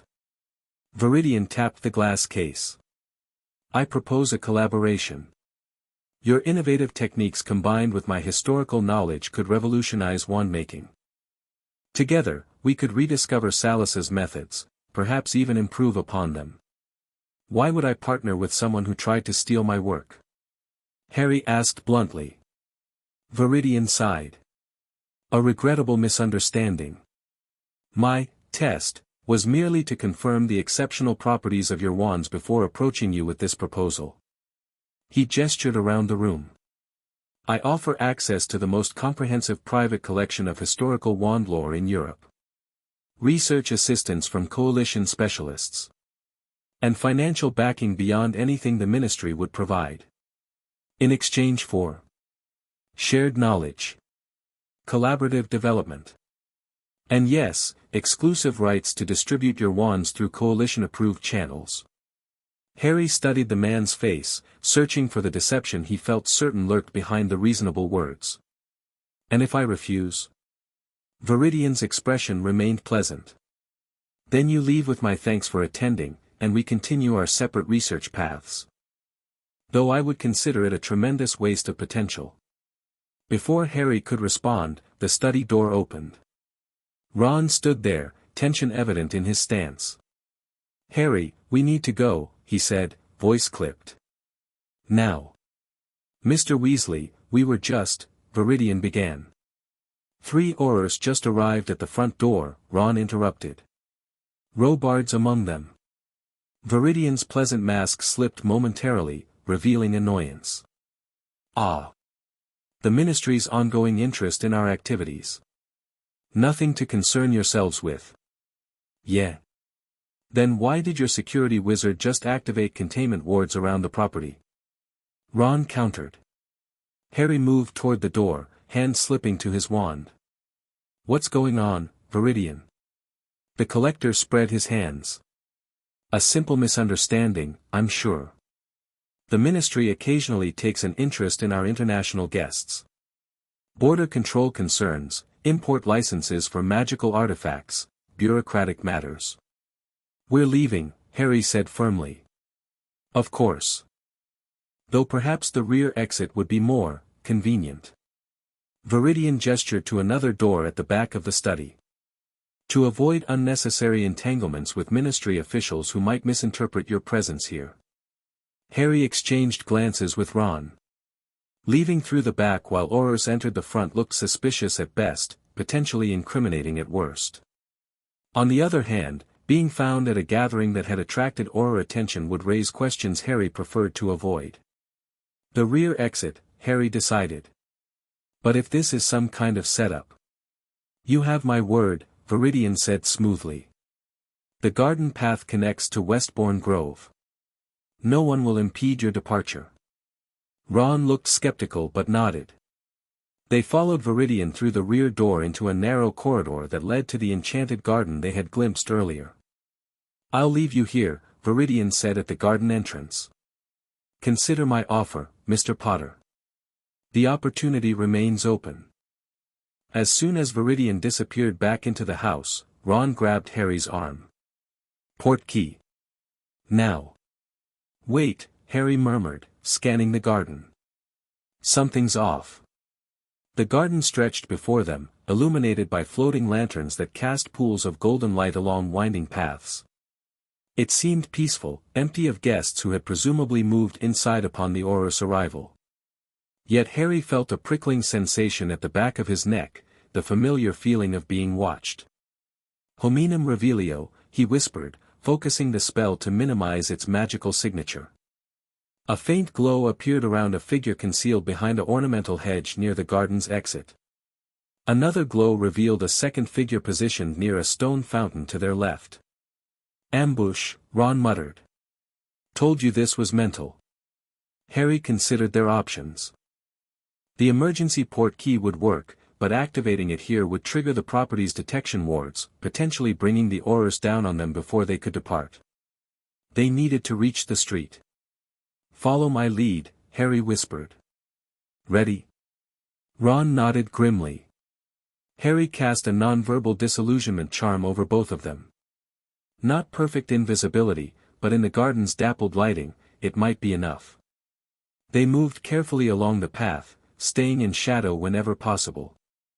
They had nearly reached the halfway point when a voice called out, I know you're there, Potter. Disillusionment won't fool our detection charms. A man stepped from behind the fountain, wand raised. Harry didn't recognize him, but his stance and the way he held his wand screamed professional, either Auror or hit wizard. Ministry security, the man announced. Remain where you are. Harry glanced at Ron, who mouthed silently, not Auror division. That confirmed Harry's suspicion, this wasn't an official ministry operation. At least, not one Robards had sanctioned. Stupefy. Harry cast suddenly, not at the security wizard but at a decorative stone gargoyle near him. The statue exploded, sending fragments flying. In the confusion, Harry and Ron sprinted toward the garden exit, still partially concealed by the fading disillusionment charm. Spells flew past them, striking trees and shrubs. None seemed lethal, capture spells rather than harmful ones, confirming these weren't Death Eater remnants but someone who wanted them detained, not injured. The garden exit loomed ahead, a wrought iron gate leading to what appeared to be a normal London street. Just as they approached, the second concealed figure stepped into their path. That's far enough, Cassius Thornwood said, smiling thinly. The former Death Eater had avoided Azkaban through claimed imperious influence and substantial donations to post-war reconstruction. Mr. Viridian would like another word before you depart. Harry didn't hesitate. Expelliarmus. The spell shot from his wand with such force that when it struck Thornwood, it not only disarmed him but threw him bodily into the gate, which burst open from the impact. Ron followed immediately with an incarcerus that bound the stunned wizard in magical ropes. They leapt over Thornwood's bound form onto the street, which was indeed Westbourne Grove, busy with evening Muggle traffic. Behind them, shouts and the crack of apparition indicated pursuit.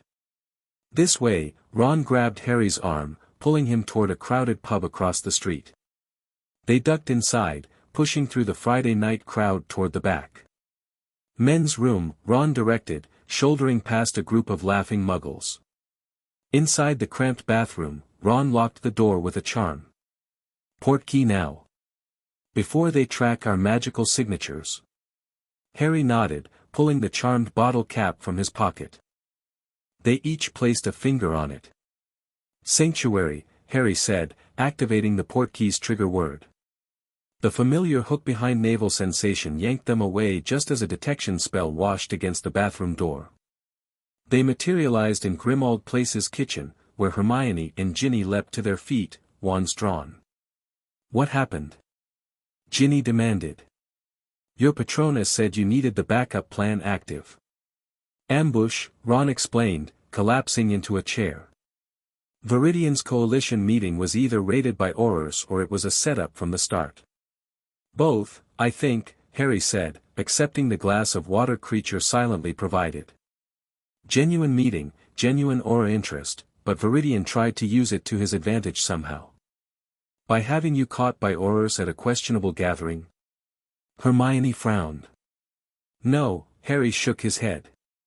The men who tried to detain us weren't with Robards. My guess is Viridian wanted us caught by his people, not the Ministry's. He quickly explained about Viridian's Wandlore collection and collaboration offer. So he first tries to steal your wands, then tries to force a partnership. Ginny looked outraged. The nerve of that man. It gets worse, Harry continued. One of the wizards blocking our escape was Thornwood. Cassius Thornwood. Hermione's eyes widened. He's been under Ministry observation for suspected continued Death Eater connections. Exactly.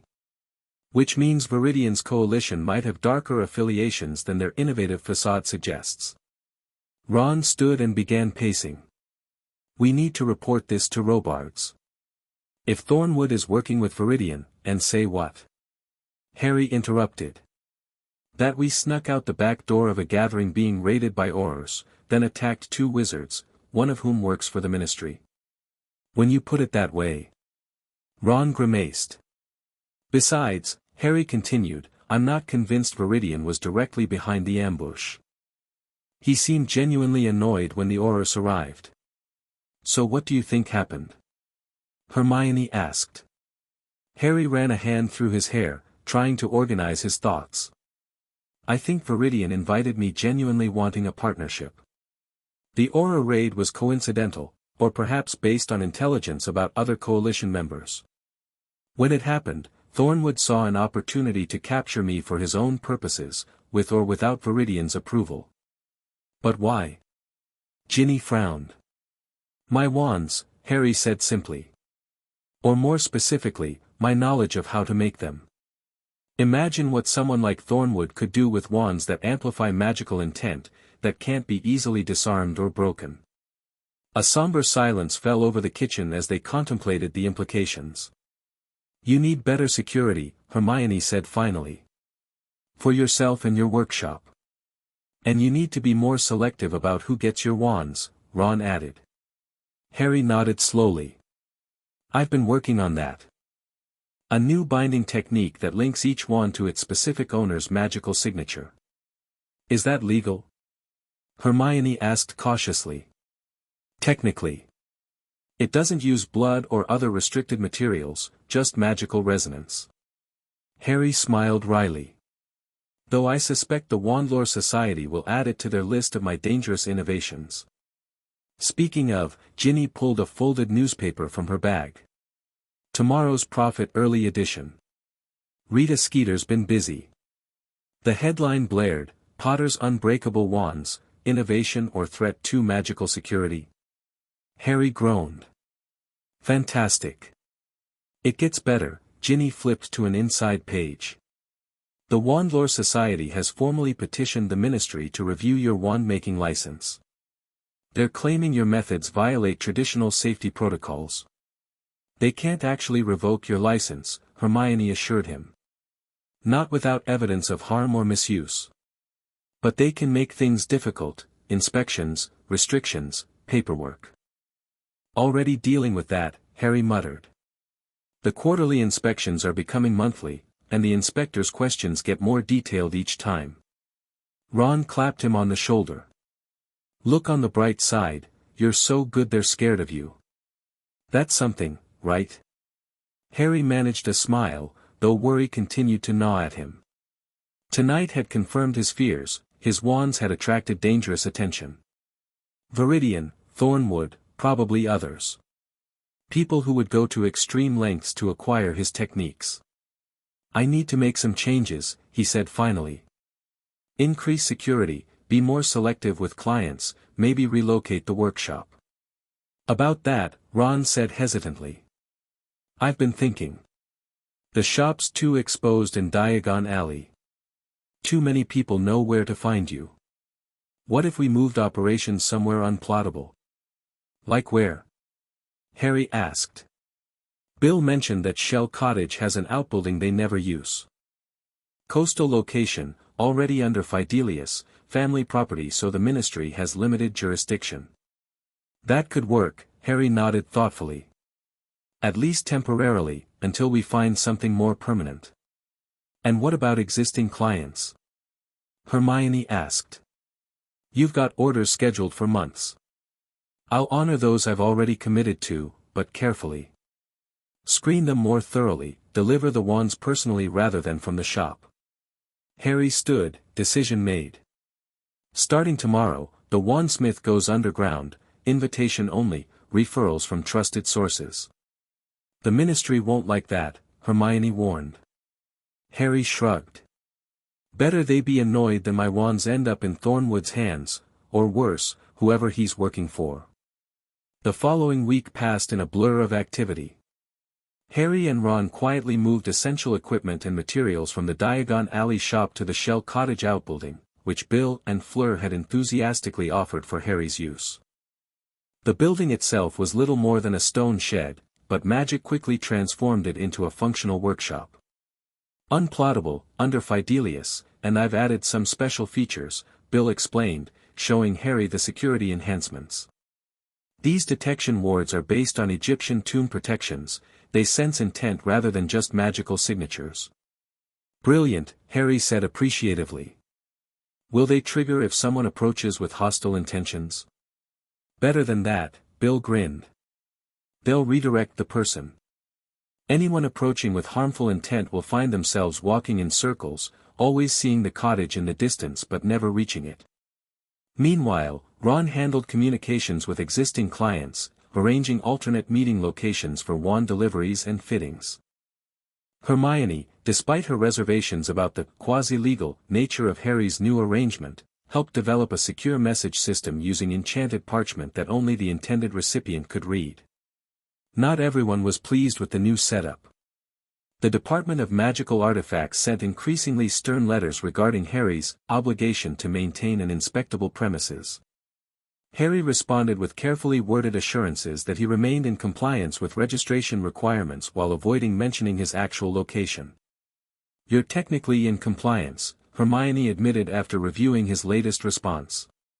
You're registered, you're keeping records, and you're not refusing inspections, you're just making them work to find you.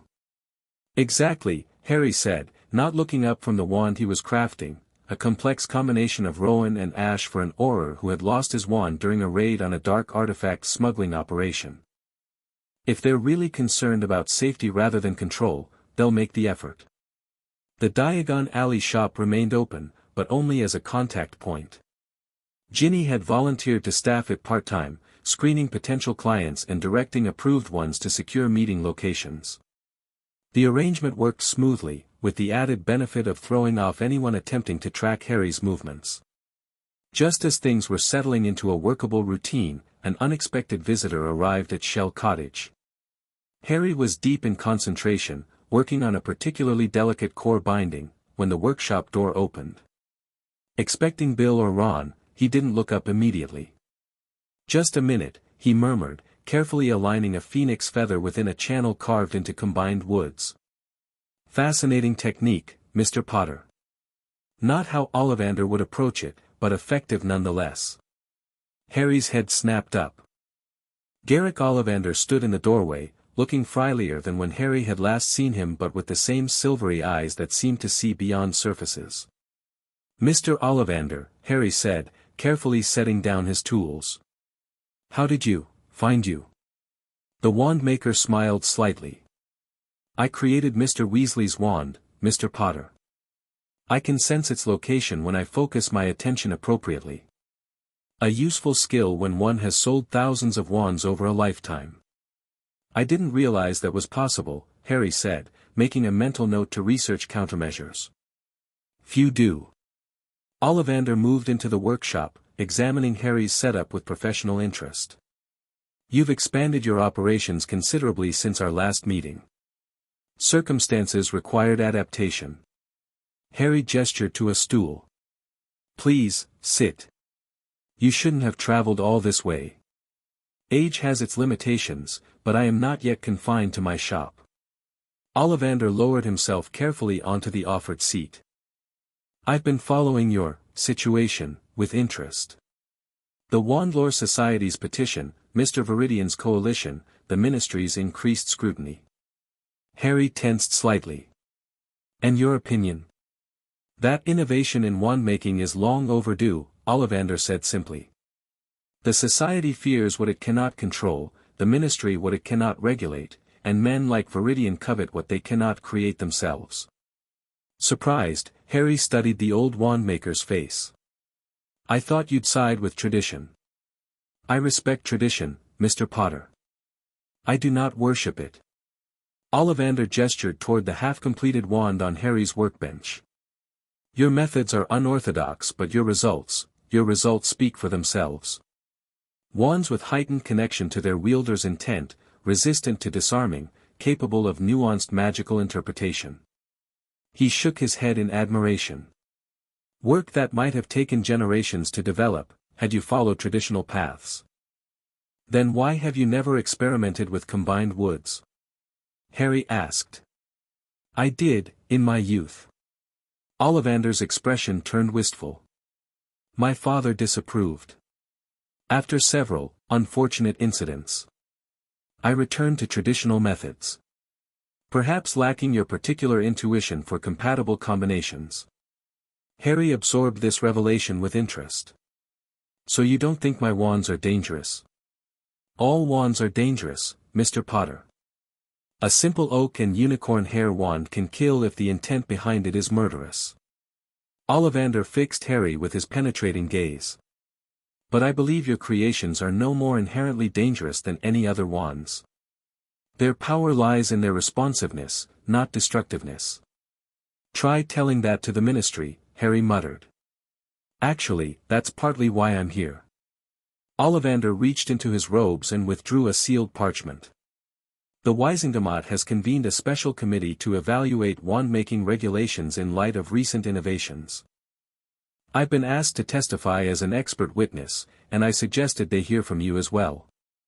Harry accepted the parchment, an official summons to appear before the Wisingamat Committee on Magical Artifice Regulation in 2 weeks' time. "A committee hearing isn't the same as the emergency session you faced previously," Ollivander explained. "This is for information gathering, not judgment. An opportunity to educate them about your methods before they make regulatory decisions. And if they decide to restrict those methods, then better they do so based on understanding rather than fear." Ollivander stood with a slight wince. I recommend bringing examples of your work that demonstrate the positive applications of your techniques. Healing wands, perhaps, or those designed to assist wizards with magical disabilities. Harry thought immediately of Draco's one-handed wand and Neville's teaching wand. I can do that. Ollivander moved toward the door, then paused. One more thing, Mr. Potter. I understand you've developed a method for binding wands to specific magical signatures. Harry tensed again. You've been well informed. The wand-making community is small, despite its divisions. May I ask what approach you've taken? After a moment's hesitation, Harry explained his technique for incorporating the wielder's magical resonance into the final binding spell. Ollivander listened attentively, occasionally nodding. Elegant, he said when Harry finished. Similar to something attempted in the 15th century by Geraint Ollivander, actually, though without the refinements you've added. He fixed Harry with a serious look. Be cautious with this technique, Mr. Potter. A wand too tightly bound to one wizard can develop unexpected properties over time. What kind of properties? Temperament. Preferences. Even a form of magical memory. Ollivander moved to the door. Document your observations carefully. Future wandmakers will value such records. After Ollivander departed, Harry stared at the Wisengamot summons. A committee hearing represented both opportunity and risk, chance to legitimize his methods but also to have them restricted if the committee ruled unfavorably. He needed to prepare carefully, gathering evidence of his wand's beneficial applications while anticipating counterarguments from the Wandlore Society and others opposed to his innovations. Most importantly, he needed to demonstrate that his wands posed no inherent security threat, that any dangers came from misuse rather than the wands themselves. The workshop door opened again, admitting Ron, who carried a crate of fresh materials. Was that Ollivander I passed on the path? He asked, setting down his burden.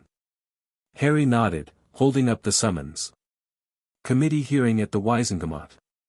About wand-making regulations. Bloody hell, Ron groaned.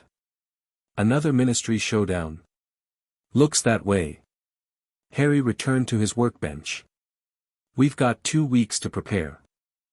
I'll need to collect testimonials, prepare demonstrations, gather evidence of successful wands. And tighten security, Ron added grimly. Once word of this hearing gets out, Viridian and his cronies will double their efforts to get their hands on your techniques before any new regulations are implemented. Harry nodded, mind already racing through preparations. Contact Neville, Luna, Draco, anyone who's had significant experience with my wands. See if they're willing to testify or provide memories for a pensive demonstration. On it. Ron turned to leave, then hesitated. Harry, are you sure about this? Going public again? We could just keep things underground, under Fidelius. For how long? Harry shook his head. Sooner or later, we need to resolve this, establish legitimate recognition for these methods so they can't be suppressed or stolen. This committee hearing might be our best chance. After Ron left, Harry returned to the wand he'd been crafting, but his concentration had been broken. The Wisengamot summons represented yet another crossroads in his wand-making journey, a chance to bring his innovations into the mainstream or see them pushed further underground. He thought of Viridian's collection, of Alejandra Salas whose controversial methods led to her execution. History was littered with magical innovators whose work was suppressed, forgotten, or twisted because they challenged established traditions. Harry was determined not to join their ranks. His wands worked better than traditional wands for many purposes.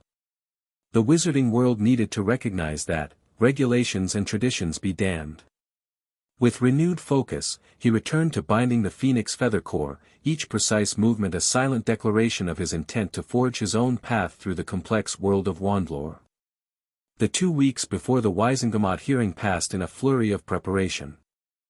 Harry compiled detailed records of every wand he'd created, cataloging their construction, properties, and performance.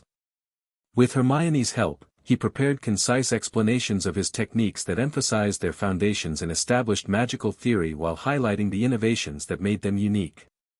Ron, meanwhile, coordinated with those willing to testify about their experiences with Harry's wands.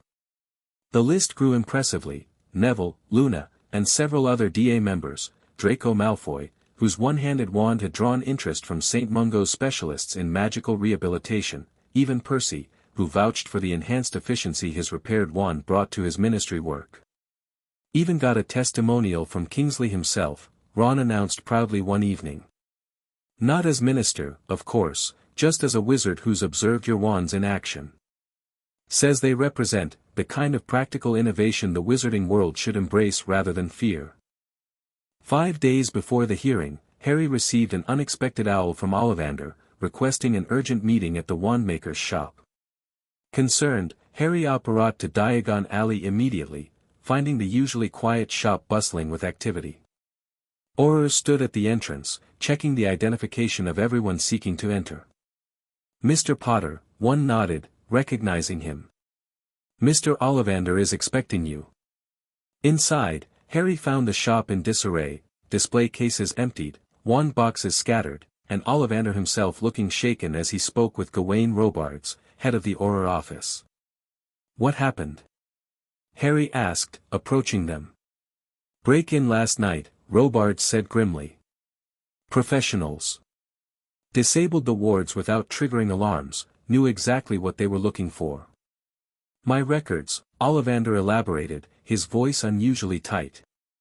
Specifically, my research notes on experimental wand-making techniques. Including, he fixed Harry with a meaningful look, those related to combined wood construction and loyalty binding. Harry's stomach dropped. Viridian. No sign of his direct involvement, Robards said. But the timing, with the committee hearing approaching. Suspicious, Harry finished. What else was taken? 3 experimental wands I created in my younger days, Ollivander said. Attempts at combined wood construction, flawed but functional. And my correspondence with wand makers who explored similar techniques. They're building a case, Harry realized. Gathering evidence that these methods have been attempted before, probably to argue they were abandoned for good reason. Or attempting to replicate your techniques before regulations are imposed, Robards suggested. Either way, I'm assigning an Auror detail to your protection until after the hearing. Harry shook his head. That won't be necessary. My workshop is secure. This isn't a request, Potter. Robards' expression brooked no argument. Whoever did this has already demonstrated they're willing to target wand makers. You're the obvious next target. Gawain, Ollivander interjected, perhaps a compromise. Mr. Potter's workshop is indeed well protected, located under Fidelius, I believe.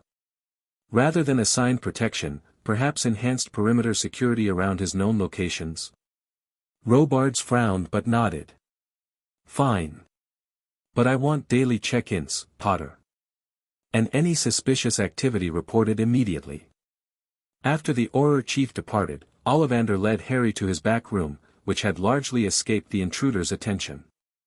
I didn't keep my most valuable records here, of course, the wandmaker said, summoning tea with a wave of his wand. The truly sensitive materials are secured elsewhere. But this theft confirms what I feared. Someone is determined to either discredit or steal your innovations before they gain official recognition. The Wandlore Society? Harry suggested. Possibly, though this lacks their usual, bureaucratic approach. They prefer committees and regulations to break-ins. Ollivander poured tea with slightly trembling hands. No, this has the hallmark of private interests. Someone who stands to gain significantly from either possessing or suppressing your techniques. Viridian, Harry said again, more certain. Or Thornwood. Or both, working in concert. Ollivander sipped his tea thoughtfully. The hearing takes on even greater importance now. If your methods receive official recognition and protection, then stealing them becomes more difficult, Harry finished. And using them requires proper attribution. Precisely. Ollivander set down his cup. I recommend accelerating your preparation. The thieves took my notes, but they cannot steal the knowledge in your head. Document everything, every technique, every discovery, every innovation, and register it officially before the hearing. I thought that's what the hearing was for. The hearing will determine regulatory approach, yes. But basic intellectual recognition can be established separately, through the Department of Magical Patents and Innovations. Ollivander smiled slightly at Harry's surprised expression. Yes, such a department exists, though it's rarely used by wandmakers. Traditionally, we've protected our techniques through secrecy rather than registration. And look how well that's worked out, Harry muttered. Indeed. Perhaps another tradition due for reconsideration. Ollivander stood carefully. I shall assist you with the registration process. Between us, we should be able to document your innovations thoroughly enough to establish clear precedent. Harry left Ollivander's shop with a new sense of urgency. The break-in confirmed his suspicions. Someone was actively working against him, willing to resort to theft to undermine or co-opt his wand-making techniques. The committee hearing now represented not just an opportunity to legitimize his methods, but a race against those who would steal or suppress them. 3 days before the hearing, Harry and Hermione spent a long afternoon at the Department of Magical Patents and Innovations, a dusty, nearly forgotten office tucked away in the ministry's lower levels. The elderly witch who served as its sole administrator seemed delighted by the sudden interest in her department. Haven't had a wand-making patent application since 1879, she told them cheerfully, stamping Harry's comprehensive documentation with surprising vigor. Oswald Ollivander, registered a new technique for unicorn hair preparation. Caused quite the stir at the time. The process, while tedious, provided a measure of security. By officially registering his techniques, Harry established legal ownership of the innovations, regardless of the committee's eventual regulatory decisions. Anyone attempting to claim the methods as their own would now face intellectual theft charges. One less thing to worry about, Hermione said as they left the department, laden with copies of the filed patents. Now we just need to convince the committee that your techniques are beneficial and safe. And to watch our backs until then, Harry added grimly. The break-in at Ollivander's shop had left him on edge, expecting similar attempts against his own workshop despite its protections. His concern proved justified the very next day. Harry was working late at Shell Cottage, finalizing a demonstration wand for the hearing, when the security wards Bill had installed triggered suddenly. A gentle chime sounded, followed by Bill's voice announcing, "Perimeter breach, southwest approach. Hostile intent detected." Harry immediately extinguished the workshop lamps and moved to a narrow window that overlooked the coastal path leading to the cottage. In the moonlight, he could make out a figure moving cautiously toward the property, periodically stopping to cast what appeared to be detection spells. Drawing his wand, Harry sent his Patronus to Bill and Ron with a brief message, "Intruder at workshop. Handling it." Then he disillusioned himself and slipped outside, circling around to approach the intruder from behind. As he drew closer, Harry recognized the tall figure, Cassius Thornwood, moving with the confidence of someone who believed their detection spells were working properly. What he didn't realize was that Bill's wards didn't block detection magic, they falsified the results, leading intruders in circles or toward false targets. Harry watched as Thornwood cast another detection spell, frowned at the results, then muttered something that sounded like, "Bloody waste of time. There's nothing here." Raising his wand, Harry silently cast Petrificus Totalis. The spell struck Thornwood squarely between the shoulder blades, dropping him face first onto the coastal path. Harry approached cautiously, maintaining his disillusionment charm until he confirmed Thornwood was alone. Incarcerus, he cast, binding the frozen wizard with magical ropes before removing the bodybind curse. Thornwood. Bit late for a social call. Thornwood spat sand from his mouth, glaring up at Harry. "Potter. Should have known you'd have detection wards. What are you doing here?" Harry demanded, keeping his wand trained on the bound wizard. "Looking for you, obviously."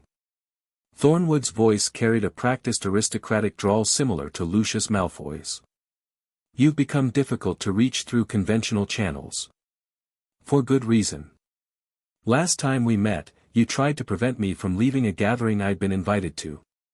A misunderstanding. Thornwood's smile didn't reach his eyes.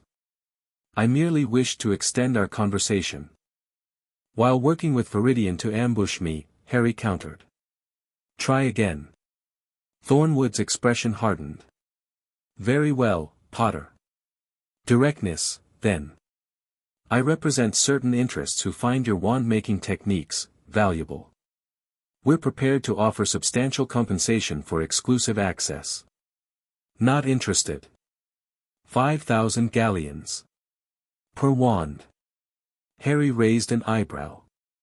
That's quite a premium over market rate. These are not ordinary market circumstances. Thornwood shifted slightly, testing his bonds. My associates value quality and exclusivity. Your associates being discerning collectors. Magical innovators. Those who appreciate power and are willing to pay for it. Thornwood's gaze turned calculating. The Wisengamot Committee intends to regulate your techniques, Potter. Perhaps even restrict them entirely. We offer an alternative, private patronage, free from ministry interference. Like you offered Ollivander when you broke into his shop and stole his research. Harry asked coldly. Thornwood's momentary surprise confirmed Harry's suspicion before the man schooled his features. I know nothing about any break-in. Save it for the Aurors. Harry raised his wand to send another Patronus message. Wait. Thornwood's composure cracked slightly. Think carefully, Potter. The Aurors arrive, I'm arrested for trespassing, a minor offense. Meanwhile, you've made powerful enemies for no reason. Seems I've already made those enemies, Harry replied. Breaking into Ollivander's shop, tracking me to a location under Fidelius. The location wasn't difficult, Thornwood said dismissively. Your Weasley friend isn't as discreet as he thinks. As for Ollivander's shop, again, I know nothing, but consider the timing. The committee hearing approaches, your techniques risk regulation or suppression, and suddenly evidence of historical precedent goes missing. He smiled thinly. Perhaps look to the Wandlore Society for that particular maneuver. Harry paused, wand still raised. You're claiming the society broke into Ollivander's. I'm suggesting they have the most to gain from suppressing evidence that your innovations have historical precedent. Thornwood's confidence returned as he sensed Harry's hesitation. My associates, by contrast, wish to preserve and advance your techniques. 5,000 galleons per wand is merely the beginning of what we're prepared to offer. Before Harry could respond, multiple cracks of apparition sounded nearby. Bill and Ron appeared, wands drawn, followed moments later by two Aurors. Harry recognized them as members of Robart's team. Everything all right, Harry? Bill asked, eyeing Thornwood with suspicion. Found an intruder, Harry explained. Cassius Thornwood, attempting to bypass the property wards. One of the Aurors stepped forward. Mr. Thornwood, you're in violation of restricted access to a registered magical residence. Please explain your presence. A simple misunderstanding, Thornwood said smoothly. I was attempting to deliver a business proposal to Mr. Potter, unaware his property was under such aggressive protection. At midnight? By trying to bypass security wards. The Auror looked skeptical. The matter is time-sensitive, given the upcoming committee hearing. Thornwood's gaze fixed on Harry. My offer stands, Potter. Consider it carefully before tying yourself to ministry regulations that will only restrict your potential. The Aurors escorted Thornwood away for questioning, though Harry harbored no illusions that the man would face serious consequences. His family connections and remaining wealth would ensure minimal repercussions for a mere trespassing attempt. That's 2 incidents in 3 days, Ron said grimly once they'd returned to the workshop. First Ollivander's shop, now here. They're getting desperate before the hearing. Or trying to rattle me, Harry suggested. Make me nervous enough to accept their protection, instead of risking ministry regulations. 5,000 galleons per wand, though, Ron whistled. That's blood money, Bill interrupted sharply. Thornwood's associates aren't collectors, Harry. They're the remnants of Voldemort's financial network, wealthy purebloods who funded the Death Eaters while keeping their own hands clean. They want your wands for power, not appreciation. Harry nodded slowly. I know. Never considered accepting. But Thornwood might have been right about one thing, Bill continued thoughtfully. The Wandlore Society does have motive to steal Ollivander's research on combined wood techniques. If they can prove such methods were attempted and abandoned in the past. They strengthen their argument that my innovations are actually resurrections of techniques discarded for good reason, Harry finished. We need to be prepared for that line of attack at the hearing. They spent the remainder of the night reinforcing the workshop's security, adding additional layers to Bill's already formidable protections. By dawn, the modest stone building had become one of the most heavily warded private structures in Britain, a necessary precaution with the hearing just 2 days away.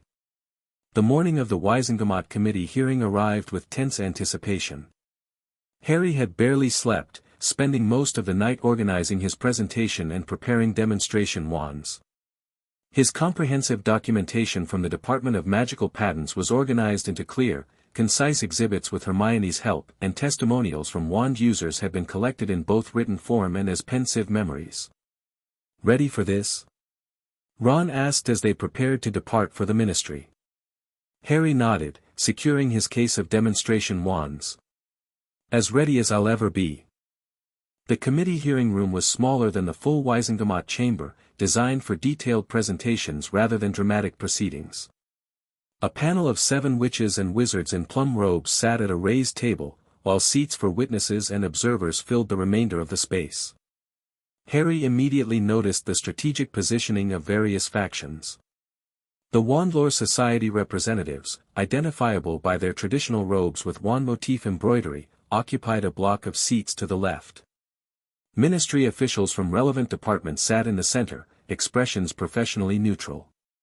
And to the right, a mix of individuals Harry recognized from various contexts, Ollivander, several of Harry's clients, and surprisingly, Draco Malfoy accompanied by his mother. Less welcome was the sight of Marcus Viridian seated in the back row, observing with calculating interest. Cassius Thornwood was notably absent, perhaps still dealing with the consequences of his trespassing attempt. The Committee on Magical Artifice Regulation is now in session, announced the elderly wizard chairing the proceedings. Today we examine recent innovations in wand-making techniques, specifically those developed by Mr. Harry Potter, and their implications for existing regulatory frameworks. The chairman introduced the committee members, representatives from the Departments of Magical Law Enforcement, Magical Artifacts, and Mysteries, along with 2 wand-making experts, neither from the Wandlore Society, Harry noted with relief, and an international representative from the ICW's Magical Innovation Commission. We will proceed as follows, the chairman continued. Mr. Potter will present his techniques and their applications. Representatives from the Wandlore Society will then present their assessment. Ministry departments will offer regulatory perspectives, followed by testimony from wand users and expert witnesses. The committee will then deliberate on appropriate regulatory approaches. Harry stepped forward when called, setting his case on the presentation table. Mr. Potter, the chairman began, please describe the fundamental innovations your wand-making techniques represent. Taking a deep breath, Harry launched into his prepared explanation, focusing on 3 key innovations: combined wood construction, intense sensitivity enhancement, and owner-specific binding. Traditional wand-making treats wood as a uniform channel for magical energy, he explained, displaying samples of both traditional and combined wood constructions. My approach recognizes that different woods possess complementary magical properties that, when properly integrated, create channels that respond more intuitively to a wizard's magical signature. He demonstrated with a specially prepared wand section, magically enlarged for visibility. This combined ash and rowan construction doesn't simply alternate woods, it interweaves them at a magical level, creating new channels for energy flow that adapt to the caster's intent. The committee members leaned forward with interest, particularly the wand-making experts, as Harry continued his explanation.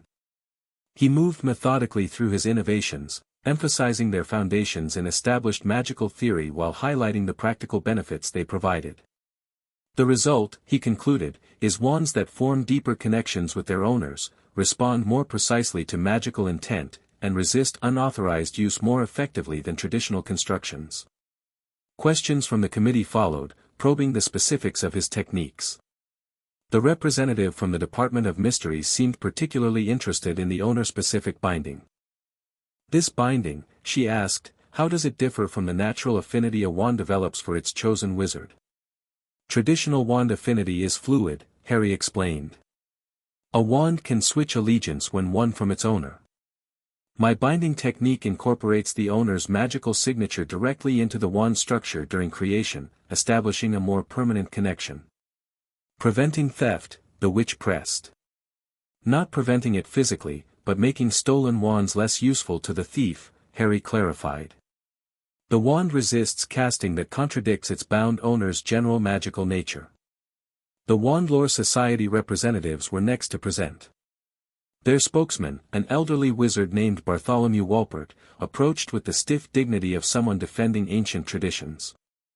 The society acknowledges Mr. Potter's creativity, Walpert began, his tone suggesting creativity wasn't entirely a compliment. However, we must emphasize that combined wood techniques have been attempted previously and abandoned for sound reasons.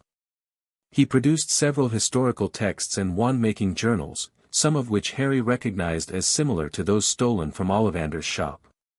Geraint Ollivander, 1457. Alfonso Gregorovich, 1722. Miku Gregorovich, 1937. All attempted combined wood construction. All documented concerning outcomes. Walpert gestured to the texts. Unpredictable behavior. Excessive power fluctuations. In some cases, wands that appeared to act independently of their wielder's stated intentions. Harry fought to keep his expression neutral as Walpert continued, presenting a damning historical case against combined wood techniques.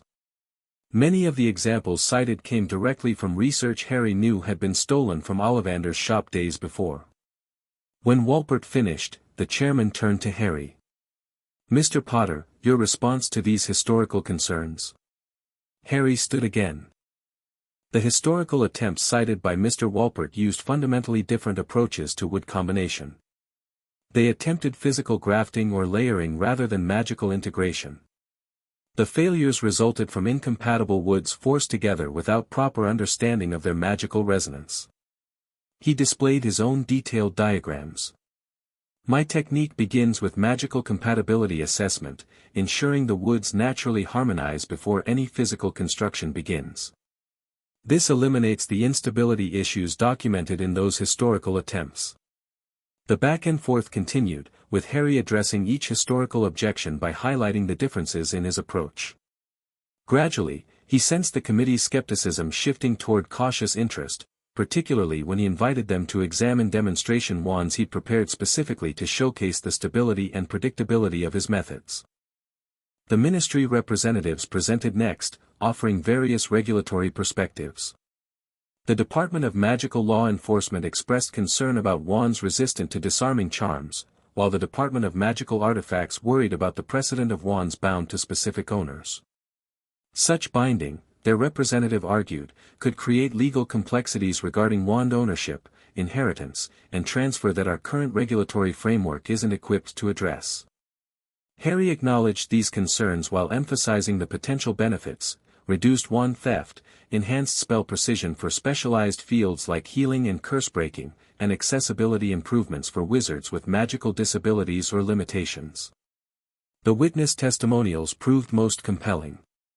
Neville spoke eloquently about how his combined wood wand had transformed his teaching, allowing him to demonstrate delicate herbology spells with unprecedented precision.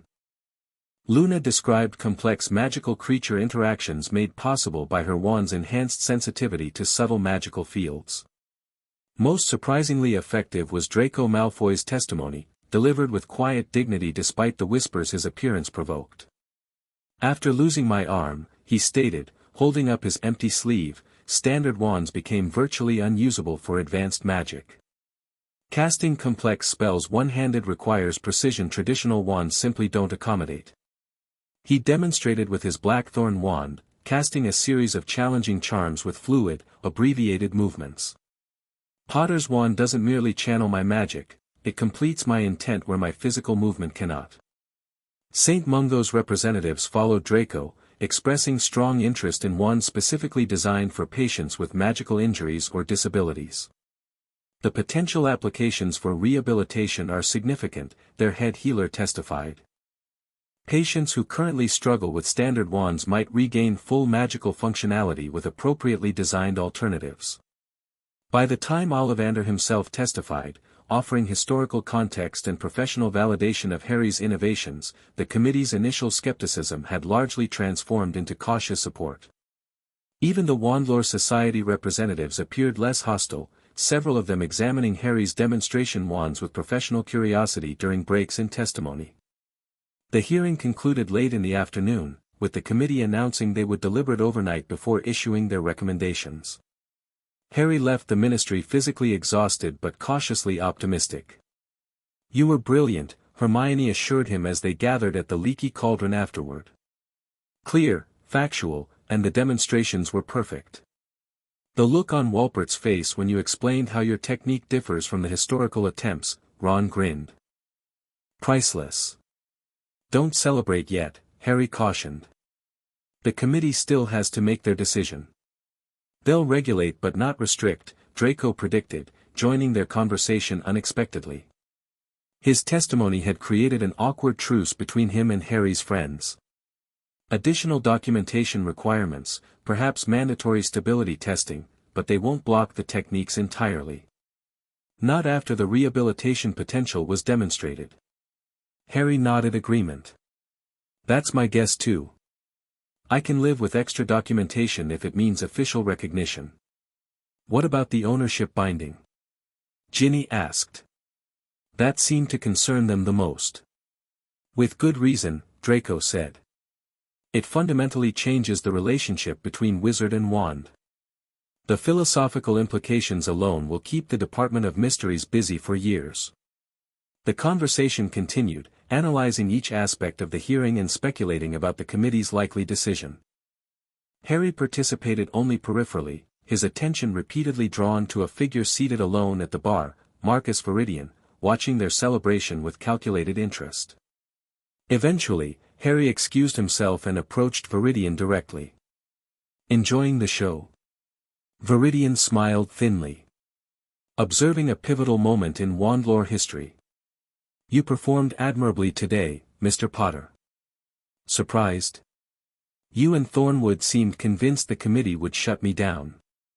"A calculated exaggeration to encourage your cooperation." Viridian sipped his fire whiskey. "The committee will rule in your favor, with regulatory conditions. A positive outcome for wand-making innovation." Harry studied the man suspiciously. "You don't seem disappointed." "Why would I be? Innovation thrives, new possibilities emerge." Viridian set down his glass. "My offer of collaboration remains open, albeit with adjusted terms given the impending regulations." "Still not interested?" "Perhaps not today." Viridian stood, adjusting his immaculate robes. "But remember, Mr. Potter, regulations cut both ways. They legitimize your techniques, yes, but they also constrain them. When you eventually chafe against those constraints, as all true innovators do." He smiled. "The coalition will welcome you with fewer restrictions and greater resources." With that parting remark, Viridian departed, leaving Harry unsettled despite the day's success. The man's confidence suggested he saw the committee's likely decision not as a defeat for his interests, but merely as a different playing field on which to operate. Harry rejoined his friends, pushing aside concerns about Viridian for now. Tomorrow would bring the committee's decision, the next chapter in his wand-making journey, for better or worse. The committee's ruling, delivered the following morning to a packed hearing room, largely confirmed Draco's prediction. Harry's techniques received official recognition and approval for continued development, subject to enhanced documentation, quarterly stability testing, and specific labeling requirements for combined wood wands. The owner-specific binding technique generated the most detailed regulations. While approved in principle, each implementation required individual review by the Department of Magical Artifacts, with strict guidelines on the degree of binding permitted. Soul binding and permanent magical signature fusion were explicitly prohibited, while temporary resonance attunement was permitted with appropriate documentation. A reasonable compromise, Hermione whispered as the chairman read the full decision. They're not blocking innovation, just establishing guardrails. Harry nodded, relief washing through him. After months of uncertainty, accusations of dangerous experimentation, and attempts to steal or suppress his techniques, he finally had official validation. The Wandsmith could operate in the open again, innovating within established parameters rather than hiding under Fidelius charms. The Wandlore Society representatives accepted the ruling with professional resignation. Several even approached Harry afterward with cautious professional curiosity, requesting demonstrations of specific techniques they'd found compelling during the hearing. Don't mistake professional interest for acceptance, Ollivander warned Harry quietly. They'll study your methods, attempt to adapt them to traditional frameworks, and claim the results as refinements of existing techniques rather than recognition of your innovations. Let them, Harry said. As long as wizards benefit from better wands, I don't care who gets the credit. Ollivander smiled slightly. A noble sentiment, if somewhat naive. But perhaps that's what wand-making has needed, someone more interested in magical advancement than traditional accolades. As the gathering dispersed, Harry found himself face-to-face with Bartholomew Walpert, the Wandlore Society spokesman who had argued most strongly against his techniques. Mr. Potter, Walpert acknowledged stiffly. Congratulations on the committee's ruling. Thank you, Harry replied cautiously. I hope the Society finds the regulatory framework satisfactory. Hardly, Walpert sniffed. But we respect the committee's authority, if not their wisdom. He hesitated, then added reluctantly, your resonance attunement technique is, not without merit. Particularly for specialized applications. Coming from a Society traditionalist, this qualified acknowledgement represented significant progress. Harry accepted it with a nod. I'd be happy to demonstrate the technique in more detail, if the Society has interest. Perhaps at some future date. Walpert straightened his traditional robes. The Society will be monitoring your work closely, Mr. Potter. Very closely indeed. The implied warning was clear, but Harry found it far less concerning than the threats he'd faced over recent months.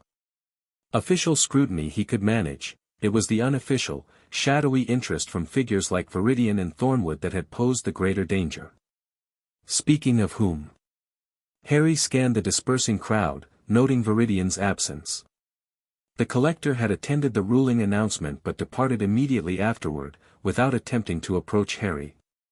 Somehow, that seemed more worrying than another confrontation would have been. So what now? Ron asked as they left the ministry. Back to the Diagon Alley shop? Or keep the Shell Cottage workshop? Harry considered the question. Both, I think. The shop for consultations and fittings, the workshop for actual creation. Now that I'm properly registered and approved, there's no need to hide completely. Though perhaps some security precautions should remain in place, Hermione suggested. The committee's ruling hasn't eliminated all interest in your techniques, it's just changed the nature of that interest. Harry nodded agreement. The ministry's recognition legitimized his innovations but also painted an even larger target on his knowledge. Competitors, collectors, and those seeking magical advantages would still pursue his techniques, perhaps now with even greater determination given their official validation. One step at a time, he said finally. First, reopen the shop properly. Update the permits.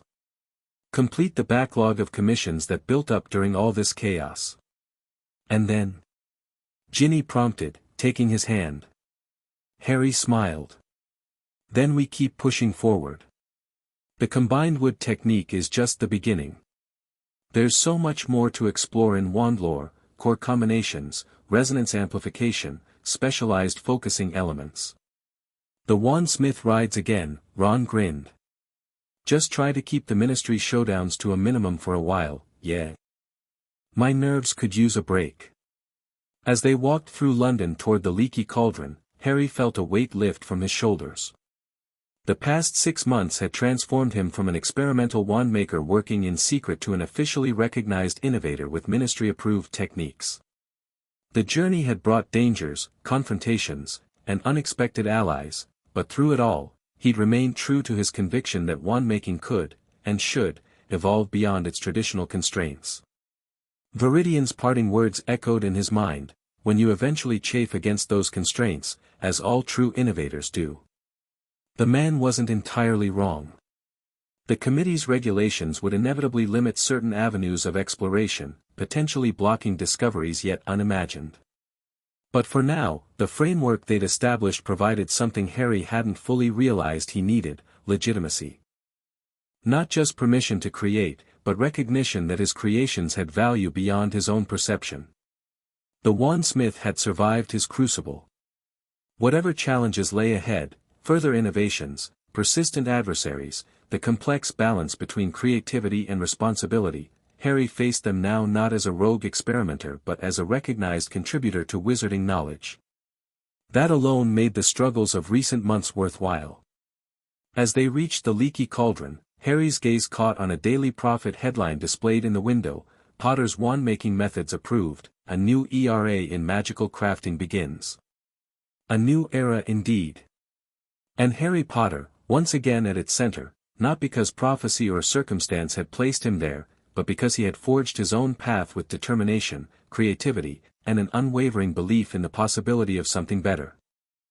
The Wandsmith's crucible had not broken him, it had refined him, preparing him for whatever magical innovations lay ahead.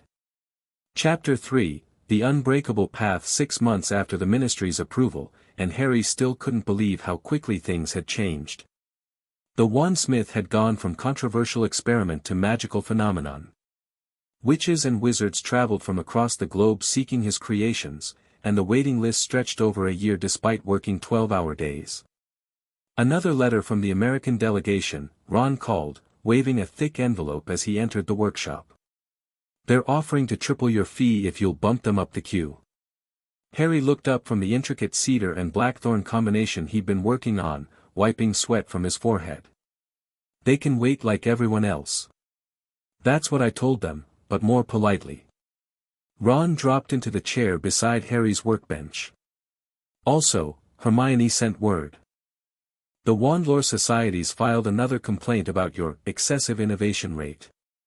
Apparently, creating 6 new wand-making techniques in 6 months exceeds their recommended pace of magical development. Harry snorted. Is that actually a thing? According to some dusty regulation from 1722, yeah. Ron grinned. Hermione says they're grasping at straws since the committee approval cut off their main line of attack. The workshop, now expanded from the original shell cottage outbuilding into a proper facility, hummed with magical energy. Despite having ministry approval, Harry had maintained many of his security precautions. The main shop in Diagon Alley handled consultations and basic fittings, but the actual wand-making still happened here, under layers of protection that made Gringotts look sloppy. Harry set down his tools and stretched. How's the vetting process for the Johannesburg client? Clean, Ron confirmed. Bill ran a full background check. Legitimate medical need, lost magical control after a spellcrafting accident. St. Mungo's International Branch recommended your stabilizing core technique. Good. Schedule the final fitting for Thursday. Harry glanced at the special project tucked away in the corner, a combination he'd been developing for weeks. Rowan, Elder, and Holly with a dual core of phoenix feather and freely given unicorn hair. The most complex wand he'd ever attempted, designed for an ability no one had thought possible. The ability to cast through another's wand without resistance. It was his response to the growing reports of wand theft. If Aurors could cast through a suspect's wand to verify recent spells without the usual backfire effect, it would revolutionize magical law enforcement. The Department of Mysteries had deemed it theoretically impossible, but Harry had found historical references suggesting otherwise. You still obsessing over that thing? Ron nodded toward the special project. Hermione says even if you manage it, the ethics committee will debate for years before approving its use. Innovation first, regulation later, Harry quipped, repeating what had become his unofficial motto. Ron rolled his eyes. Just try not to blow up the workshop. Again. That was one time, Harry protested. And it was only a small explosion. Tell that to my eyebrows. They took a week to grow back. Their banter was interrupted by a silvery otter Patronus streaking through the wall. It hovered before them, speaking in Hermione's urgent voice, Harry, emergency at the Ministry. Wandlore Society representatives and Department of Regulation officials are inspecting the Diagon Alley shop right now. They've got some kind of special warrant. Get there immediately. Harry and Ron exchanged alarmed looks before springing into action. Harry secured his works in progress in specially warded cabinets while Ron activated the workshop's emergency security protocols. Within minutes, they were operating to the alley behind the Wandsmith's Diagon Alley location. They found chaos. A crowd had gathered outside the shop, held back by magical barriers. Ministry officials in formal robes moved purposefully in and out, carrying boxes of materials. Ginny stood at the door, her face flushed with anger as she argued with a pompous-looking wizard wielding an official-looking scroll. Completely unreasonable. Ginny was saying as Harry pushed through the crowd. You can't just seize inventory without specific cause. The warrant specifies all materials related to unregistered experimental techniques, the official replied smugly. As these wands have not been individually certified, what's going on here? Harry demanded, reaching them. The official turned, momentarily startled by Harry's sudden appearance, then recovered his bureaucratic composure. Mr. Potter. I am Reginald Cattermole, Department of Magical Regulation and Certification. We are executing a limited inspection warrant based on concerns raised by the Wandlore Society regarding unregistered experimental techniques being used in commercial products. Every technique I use is registered, Harry countered, feeling his temper rise. The committee approved them 6 months ago. The basic techniques, yes, came another voice. Bartholomew Walpert emerged from the shop, looking infuriatingly pleased. But our examination indicates you've been implementing unregistered variations. Specifically, modifications to the resonance attunement that exceed the parameters detailed in your approved registration. Harry's mind raced. They were referring to the adjustments he'd made to improve stability in his latest batches, minor tweaks to already approved methods. Those are refinements, not new techniques, he argued. Paragraph 7 of the approval explicitly permits ongoing optimization within established magical parameters. That will be for the Experimental Techniques Review Board to determine, Cattermole said primly. Until then, all potentially non-compliant inventory must be secured for evaluation. Harry noticed something odd, the officials were only seizing certain wands, leaving others untouched. And they seemed to know exactly which cabinets to check, which drawers to empty. How are you determining which items to take? He asked suspiciously. A flicker of discomfort crossed Cattermole's face. We have information regarding which products may incorporate unapproved modifications. Inside information, Harry realized. Someone told you exactly what to look for. Who? Walpert's smug expression tightened.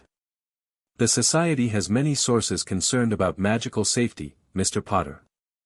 Before Harry could respond, Hermione arrived, breathless and clutching a leather portfolio. Stop the inspection immediately, she commanded with such authority that several junior officials actually froze mid-action. This warrant is procedurally invalid. Cattermole turned with a condescending smile. Ms. Granger, while your position in magical law gives you certain authorities, inspection warrants are outside your jurisdiction. True, Hermione agreed, flipping open her portfolio.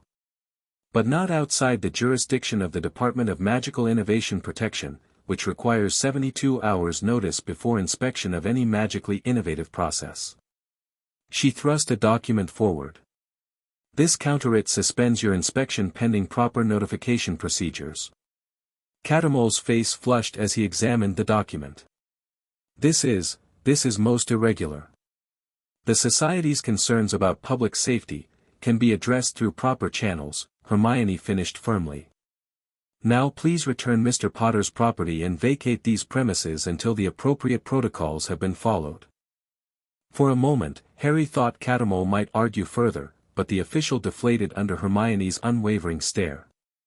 With visible reluctance, he instructed his team to return the seized items. Walpert looked furious, his earlier smugness completely evaporated. "This isn't over, Potter," the Wandlore Society representative muttered as he passed. "The Society will not allow unchecked experimentation to endanger the wizarding public." As the officials filed out, Hermione quickly cast privacy charms around them. "That was brilliant," Ron said, giving her a quick kiss. "Where'd you get that counter-it?" "I drafted it myself," Hermione admitted. "Technically, the 72-hour rule applies, but there's no actual Department of Magical Innovation Protection. I improvised." "You forged a ministry document?" Harry asked, impressed and alarmed. "I created a document citing actual regulations, just creatively organized," Hermione clarified, looking slightly uncomfortable. "It won't hold up to serious scrutiny, but it buys us time." "Something strange is happening, Harry. This inspection wasn't normal procedure." "No kidding," Ginny agreed. "They knew exactly what they were looking for. Went straight to the cabinets with your newest wands." Harry nodded grimly. "Someone's feeding them information. And I'd bet my firebolt that Viridian's involved somehow." "Speaking of suspicious timing," Ron added, "guess who I spotted watching from Flourish and Blots when we arrived?" "Cassius Thornwood, looking mighty pleased with himself." "Thornwood and the Society working together?" Harry frowned. "That doesn't make sense. The Society hates dark wizards even more than they hate innovation." "Unless they have a common enemy," Hermione said quietly. "You." Harry ran a hand through his hair in frustration. "This is ridiculous. My wands help people. The hospital ward at St. Mungo's is using them for patients with spell damage. The Auror office has a specialized unit using them for protective operations. What exactly am I supposed to be endangering?" "Traditional power structures," came a drawling voice from the doorway. They turned to find Draco Malfoy standing there, looking immaculate as always in tailored robes that cleverly disguised his missing arm. "You're disrupting hierarchies that have existed for centuries, Potter. That makes you dangerous to people who benefit from those hierarchies. How did you get past the privacy charm?" Hermione demanded. Draco held up his blackthorn wand. "Potter's creation, remember? Your charms recognize it as authorized." He stepped inside, closing the door behind him. "And before you ask, I'm here because I have information you need." Harry studied Draco's face, noting the tension around his eyes. "What kind of information?" "The kind that explains why Thornwood and the Wandlore Society have suddenly found common cause." Draco glanced at the windows, then back to Harry. "Not here. Your real workshop. Now." Back at the coastal workshop, Draco paced the perimeter, examining Harry's security measures with professional interest. "Impressive," he acknowledged.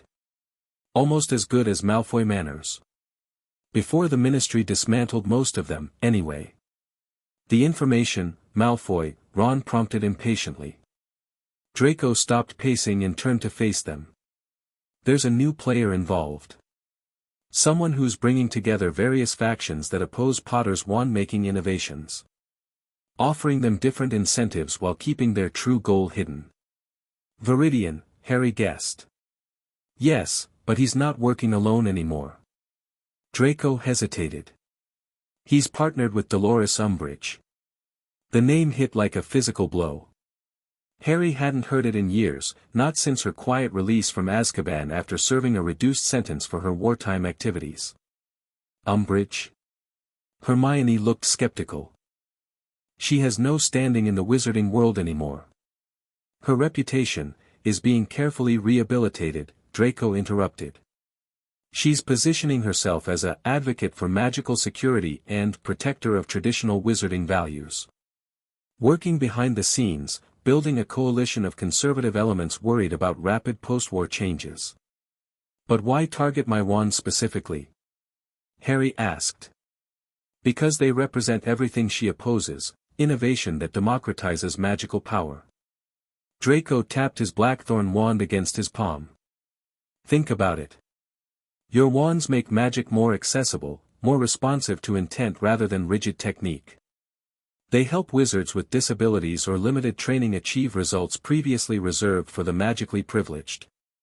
The realization clicked into place for Harry. She wants to preserve magical hierarchy. Just like at Hogwarts, half-bloods registered, muggleborns excluded. Precisely.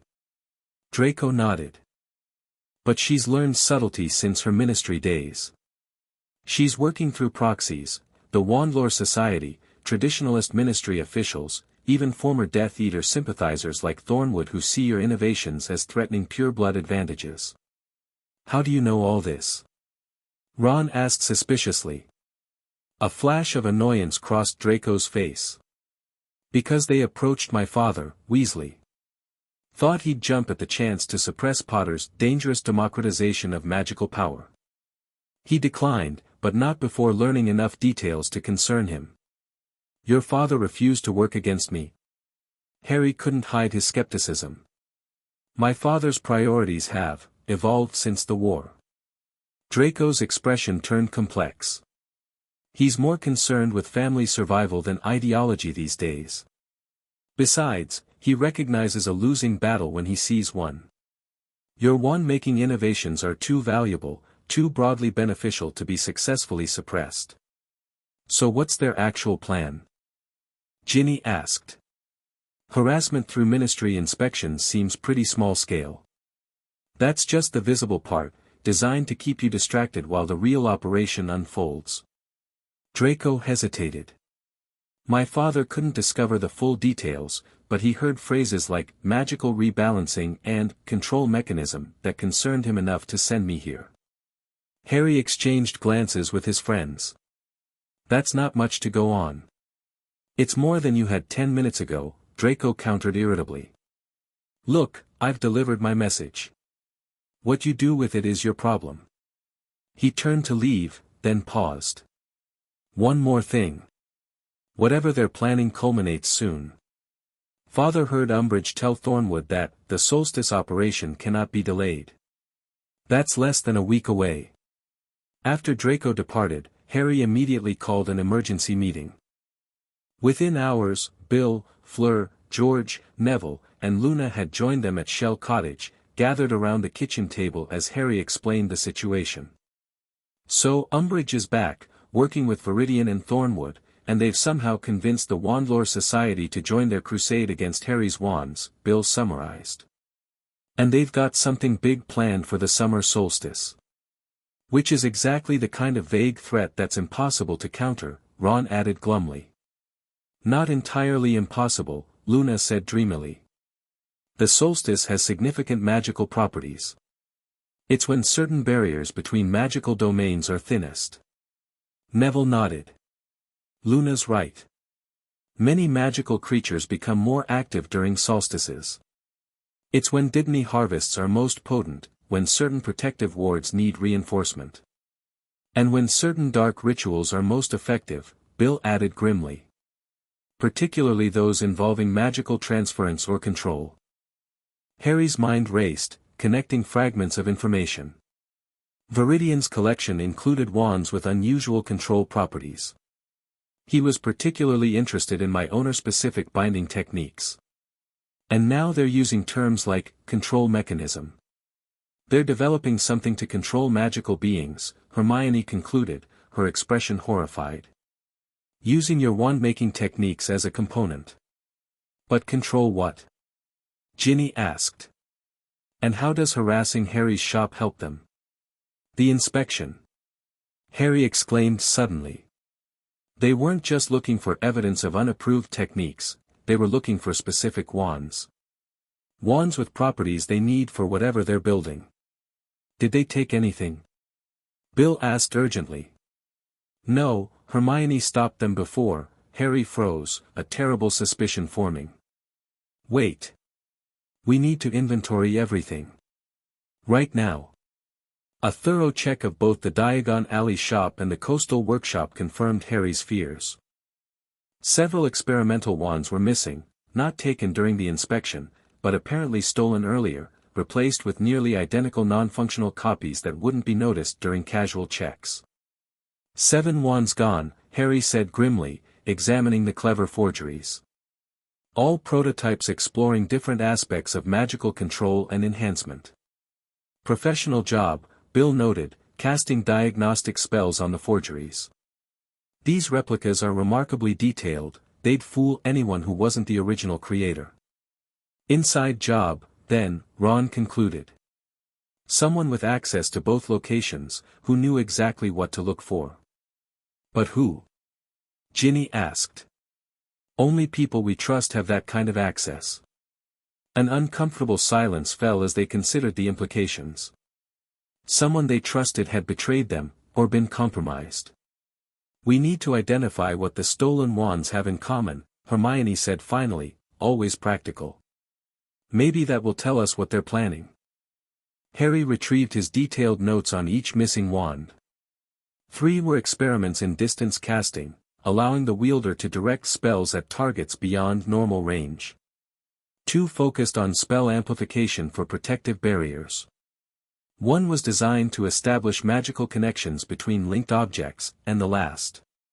He paused, a chill running through him. The last was my earliest attempt at intent override, a wand that could temporarily suppress the magical will of another wizard. Bloody hell, Ron whispered. Put those capabilities together and you've got a weapon, Harry finished grimly. A weapon that could control magical beings from a distance, override their will, and establish forced magical connections. But what would be the target? Neville asked. What magical beings would they want to control badly enough to risk all this? The answer hit Harry with sudden, horrifying clarity. Dementors. Everyone stared at him. Think about it, Harry continued urgently. After the war, the Ministry lost control of the Dementors. They scattered when Voldemort fell, some retreating to isolated areas, others causing random attacks. The Ministry's been trying to recapture them for years without success.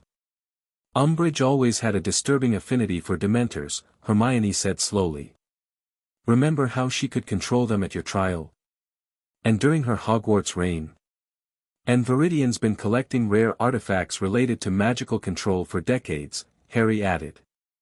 If they've combined their knowledge with my wand-making techniques, they could create a tool to capture and control Dementors, Bill finished, looking grim. A magical weapon of enormous power. But why? Ginny asked. What would they gain? Power, Harry said simply. Imagine controlling creatures that inspire terror, that can literally suck happiness and hope from entire populations. Whoever controls the Dementors controls fear itself. Perfect for someone like Umbridge who's always used fear as a weapon. We need to stop them, Ron stated. But how?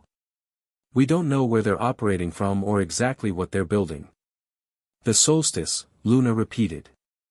They need the solstice for the ritual to work. That gives us 5 days to find them. 5 days to find a hidden operation run by 3 of the most secretive figures in Wizarding Britain, Bill said grimly. Without alerting them that we're looking. Harry stood, determination setting in. Then we'd better get started. The search began immediately, with each person taking a different angle. Bill used his Gringotts connections to track unusual magical artifact purchases and movements. Hermione leveraged her ministry position to monitor official communications involving Umbridge's known associates. Ron coordinated with trustworthy Auror contacts to discreetly watch Thornwood and other suspects. Harry, meanwhile, focused on the stolen wands themselves. Each contained a magical signature unique to his creation process, a signature he might be able to trace if he could develop the right detection spell. For 3 days, they pursued every lead, followed every hint, called in every favor. Slowly, fragments of information began to coalesce into a clearer picture. Viridian's withdrawn enormous sums from his Zurich accounts, Bill reported during their evening update. Converting them to magical materials rather than currency, exotic woods, crystallized potion components, Norwegian troll silver. Meanwhile, Thornwood's been meeting with former wardens from Azkaban, Ron added. Those who worked most closely with Dementors before the war. And I found this buried in departmental requisitions, Hermione said, spreading out a parchment.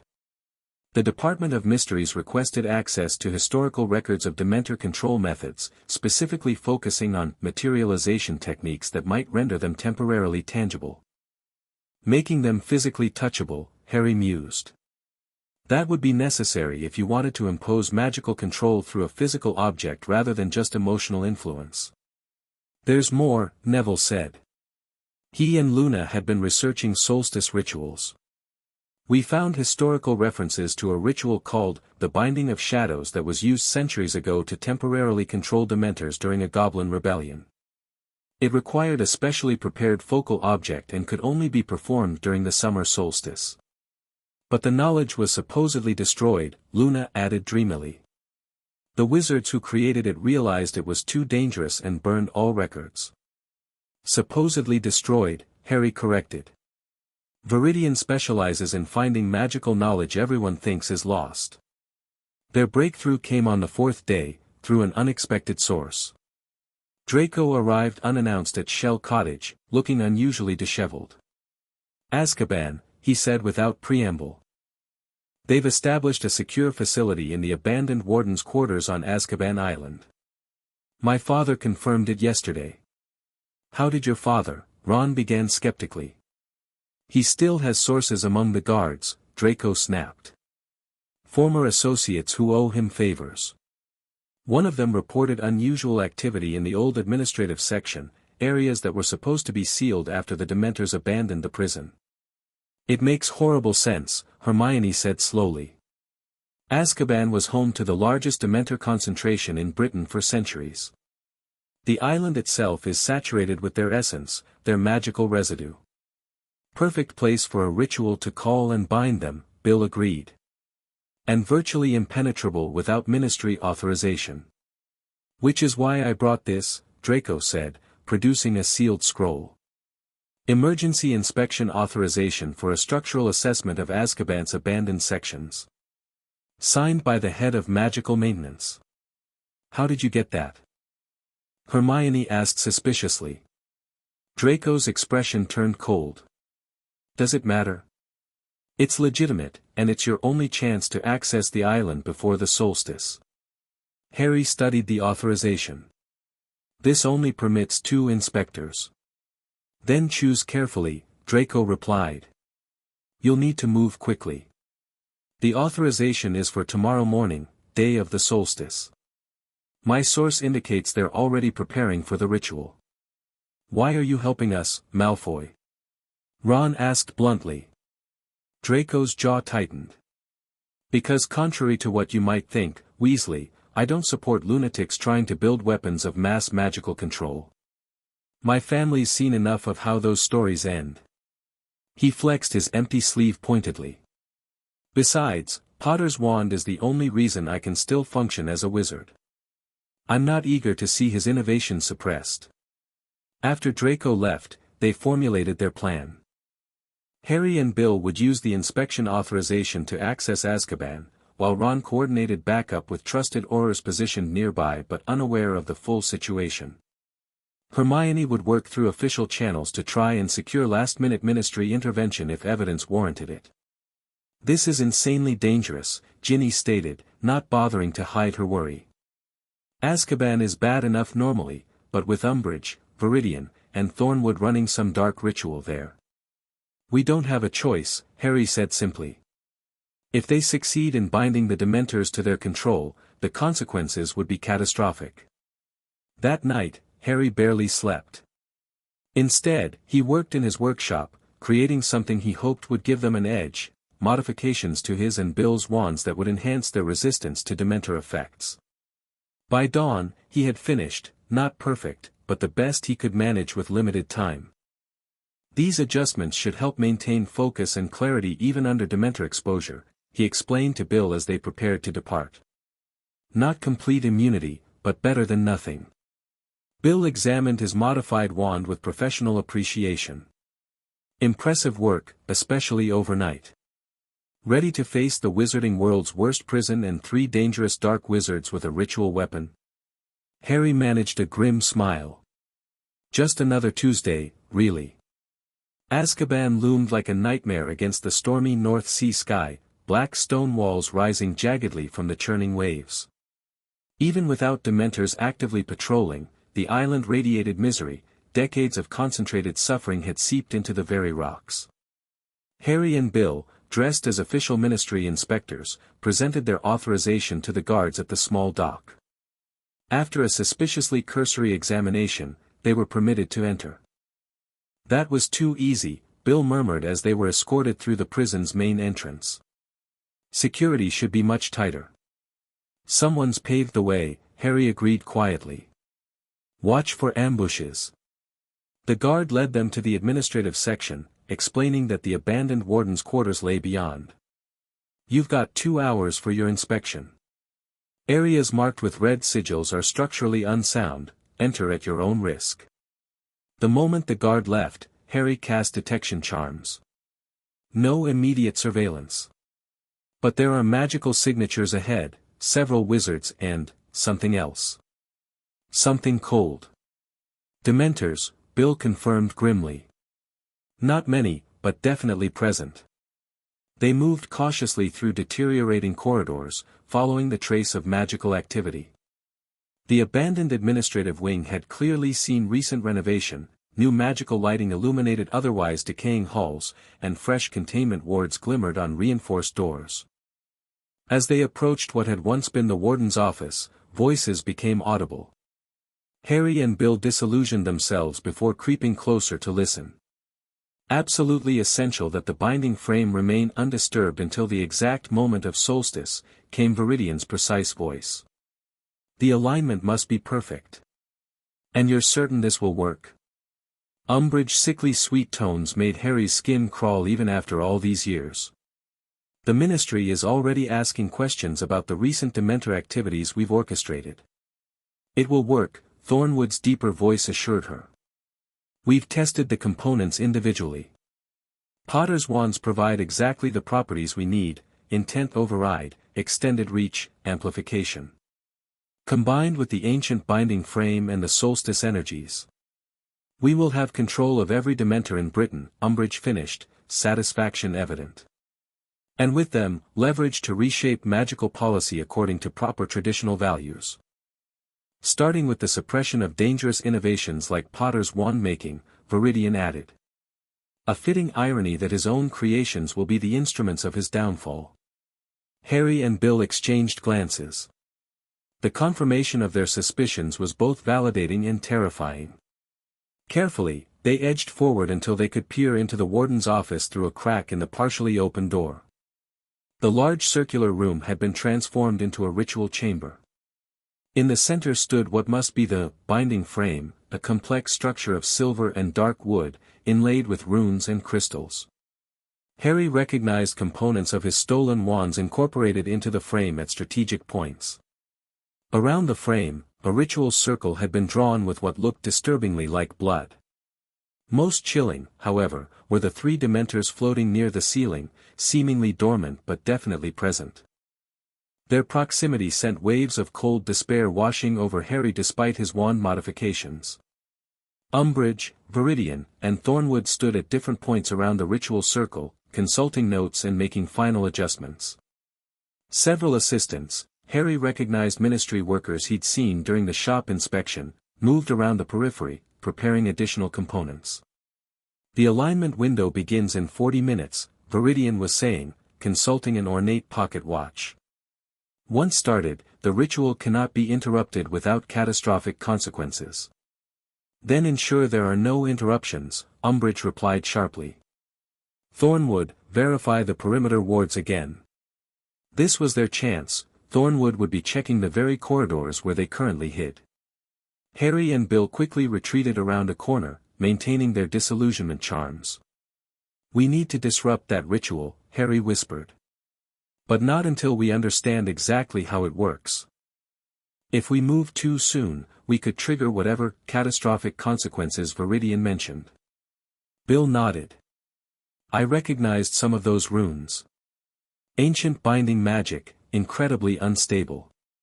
If the ritual fails mid-process, the backlash could tear open the barriers containing the Dementors in their current territories. Meaning instead of being controlled by Umbridge, they'd be completely unleashed, drawn to population centers en masse. Bill's expression was grim. We need to prevent the ritual from starting, not interrupt it once begun. They heard Thornwood's approaching footsteps and pressed themselves against the wall.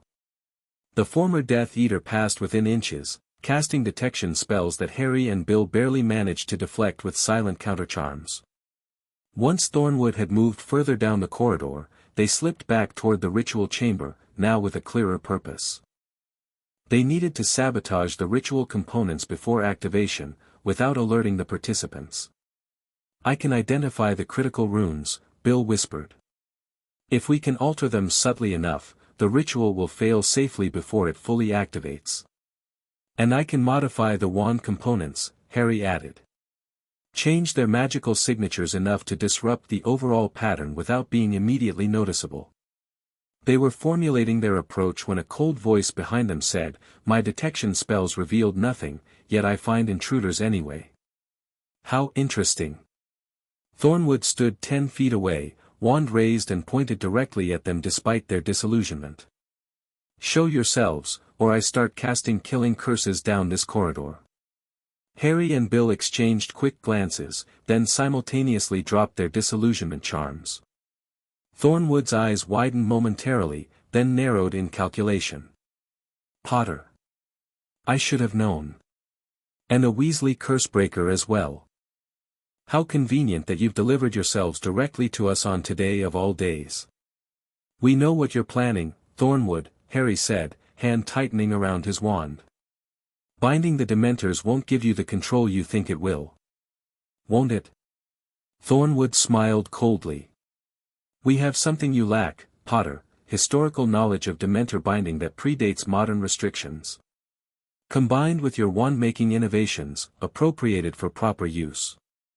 By stealing my wands, Harry interrupted. Hardly proper use. Acquisition of necessary components for national security, Thornwood corrected smoothly. The Ministry will retroactively approve once we demonstrate the effectiveness of controlled Dementors for maintaining magical order. You're working with Umbridge, Bill said incredulously. Do you really think she'll share power once she has Dementor control? A flash of something, doubt. Irritation, crossed Thornwood's face before he masked it.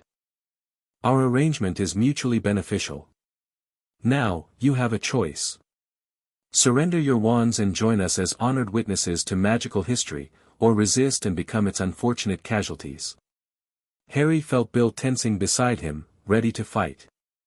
But a direct confrontation here would alert everyone in the ritual chamber. They needed a different approach. Actually, Harry said slowly, I'm curious. You've incorporated my wands into your binding frame.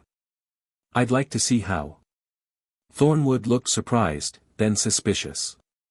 A professional interest? Even now. I'm still a wandmaker, Harry shrugged. Seeing my creations adapted for complex ritual work is, academically interesting. Bill caught on immediately. We're already here. The ritual doesn't start for 30 minutes. Surely there's no harm in explaining the technical aspects to fellow magical practitioners. Thornwood hesitated, clearly tempted by the opportunity to demonstrate his expertise to the very wandmaker whose work he'd appropriated. Vanity was a powerful motivator. Very well, he decided finally. But you'll surrender your wands first. And understand that any attempt to interfere will be met with immediate force. Harry and Bill reluctantly handed over their wands, which Thornwood pocketed with evident satisfaction. A wise decision, he said, gesturing them forward with his own wand. Madame Umbridge will be particularly pleased to see you, Potter. She's often spoken of your overdue comeuppance. As Thornwood marched them toward the ritual chamber, Harry caught Bill's eye and gave an almost imperceptible nod. They had a plan, risky, desperate, but their only chance. Harry could sense his own wand even at a distance. The modifications he'd made to resist Dementor influence had another purpose Thornwood hadn't detected. He could call it back to him with the right focus, a feature he'd built in specifically for situations where traditional summoning charms wouldn't work. But timing would be everything. They needed information first, needed to understand exactly how the ritual worked before they could effectively sabotage it. Thornwood pushed open the door to the ritual chamber. Madame Umbridge, Mr. Viridian, look who I discovered attempting to spy on our preparations.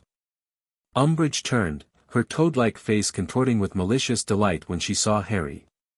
My goodness! Harry Potter himself, come to witness our moment of triumph. How utterly appropriate. Viridian's reaction was more measured, a calculating assessment followed by a thin smile. Mr. Potter. I warned you that innovation without proper guidance leads to unintended consequences. Your wand-making breakthroughs serving our purposes rather than yours, a fitting demonstration of why traditional control structures matter. This won't give you what you want, Harry stated flatly. Dementors can't be permanently controlled. History proves it. History lacked the unique combination of elements we've assembled, Viridian countered, gesturing to the binding frame. Ancient binding techniques, modern wandcraft innovation, and precise solstice timing. Observe. He guided them closer to the frame, explaining with professional pride. The outer structure establishes a containment field calibrated to Dementor essence. Your amplification wand, embedded here, extends the field's reach across all of Britain. The intent override wand, positioned here, reconfigures the Dementor's feeding instinct, directing it exclusively toward targets we designate. And this central component, Umbridge added, indicating what appeared to be a wand-like object larger than the others, will serve as the control focus. The user holding this can direct all bound Dementors with simple thought commands, much like your wands respond to intent rather than precise incantations. Harry studied the frame intently, identifying his stolen wands and noting how they'd been modified and incorporated. The design was brilliant in a terrifying way, they'd taken his innovations and weaponized them perfectly. You've created a remote control system for Dementors, he said quietly. A way to direct them against your enemies while keeping yourself safe from their effects. Precisely, Viridian looked pleased at Harry's understanding. Magical control returns to those with the knowledge and discipline to wield it responsibly. People like you, I suppose? Bill asked sarcastically.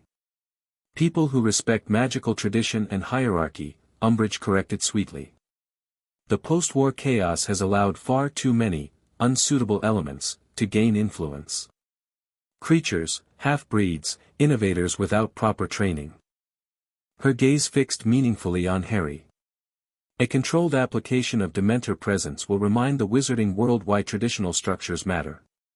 You're planning to terrorize the population into accepting your vision of magical society, Harry stated flatly.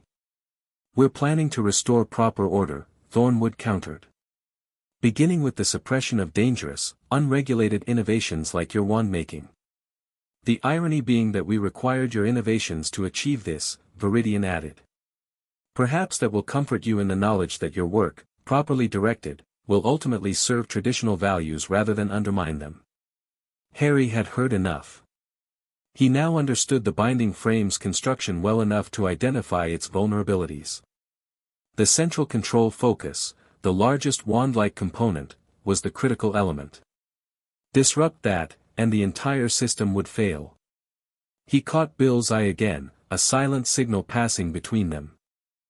Bill had been studying the ritual circle itself, and the slight nod he gave Harry confirmed he'd identified the key runes they needed to alter. The solstice alignment approaches, Viridian announced, checking his watch again. Secure the prisoners and take your positions. Thornwood waved his wand, conjuring magical restraints that bound Harry and Bill to stone pillars at the edge of the chamber. You'll have the honor of witnessing magical history, he told them. Before becoming its first subjects. The Dementors will need testing once bound. As Thornwood moved away to take his position, Harry focused intensely on his wand in the man's pocket. He visualized its unique magical signature, the special connection he'd built into it, the modification that allowed it to recognize and respond to his magical core directly. Come to me, he thought with all his concentration. Now. For a terrible moment, nothing happened. Then Harry felt a subtle vibration in the air, a magical resonance responding to his call. His wand twitched in Thornwood's pocket, then suddenly flew into Harry's bound hand with such force that Thornwood didn't notice its absence immediately. With a silent severing charm, Harry cut through his restraints, then Bill's. By the time Thornwood realized something was wrong, they were both free and moving. Stop them! Umbridge screeched. Harry sprinted toward the binding frame while Bill headed for the ritual circle. Viridian cast a barrage of stunning spells that Harry barely dodged, diving behind a stone column for cover. The ritual must proceed. Viridian shouted. Begin the activation sequence. Umbridge raised her wand, initiating a chant that made the runes on the binding frame glow ominously. The three Dementors near the ceiling stirred, drifting downward toward the frame as if drawn by an invisible force. Bill reached the ritual circle and began rapidly altering key runes with precise wand movements. Thornwood pursued him, casting cutting curses that sliced into Bill's arm but didn't stop his modifications. Harry made his move, sprinting from cover directly toward the binding frame. Viridian's stunning spell caught him in the shoulder, making his left arm go numb, but he kept moving. Reaching the frame, he grasped the central control focus, the large wand-like component, and channeled his magic directly into it. No! Viridian cried, realizing Harry's intent. Too late. Harry forced his magical signature into the control focus, directly contradicting the ritual parameters Viridian had established. The component, designed to channel and direct magical intent, couldn't reconcile the conflicting commands.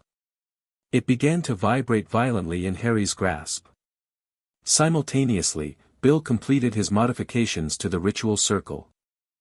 The carefully aligned runes flickered and rearranged, disrupting the magical flow patterns essential to the binding process. The effects were immediate and dramatic. The binding frame shuddered, magical energies swirling chaotically around it. The Dementors, partially caught in the binding process, emitted a sound Harry had never heard before, a high, cold screech that seemed to pierce directly into his mind. You fools! Viridian shouted over the growing magical turbulence. If the ritual fails improperly, the feedback will. He never finished the sentence. The binding frame imploded with a thunderous crack, releasing a wave of magical energy that threw everyone in the chamber to the floor.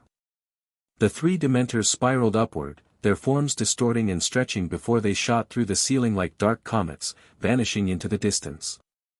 In the sudden silence that followed, Harry struggled to his feet, ears ringing from the magical backlash. Around him, the ritual chamber was in chaos, smoking debris from the binding frame scattered across the floor, ritual components destroyed beyond recovery. Bill had taken the brunt of the explosion on his side of the chamber but was still conscious, blood trickling from a cut on his forehead as he pushed himself upright. Did we stop it? He called hoarsely. The binding frame is destroyed, Harry confirmed, surveying the damage. The ritual failed. Failed catastrophically, came Viridian's voice as the collector emerged from behind a fallen pillar, his immaculate appearance now disheveled and singed. Do you have any idea what you've done, Potter? Stopped you from weaponizing Dementors, Harry replied, keeping his wand trained on Viridian. You've unleashed something far worse. Viridian's usual composure had cracked, revealing genuine fear. The partial binding didn't control the Dementors, it transformed them. Changed their very nature. What are you talking about? Bill demanded, limping toward them.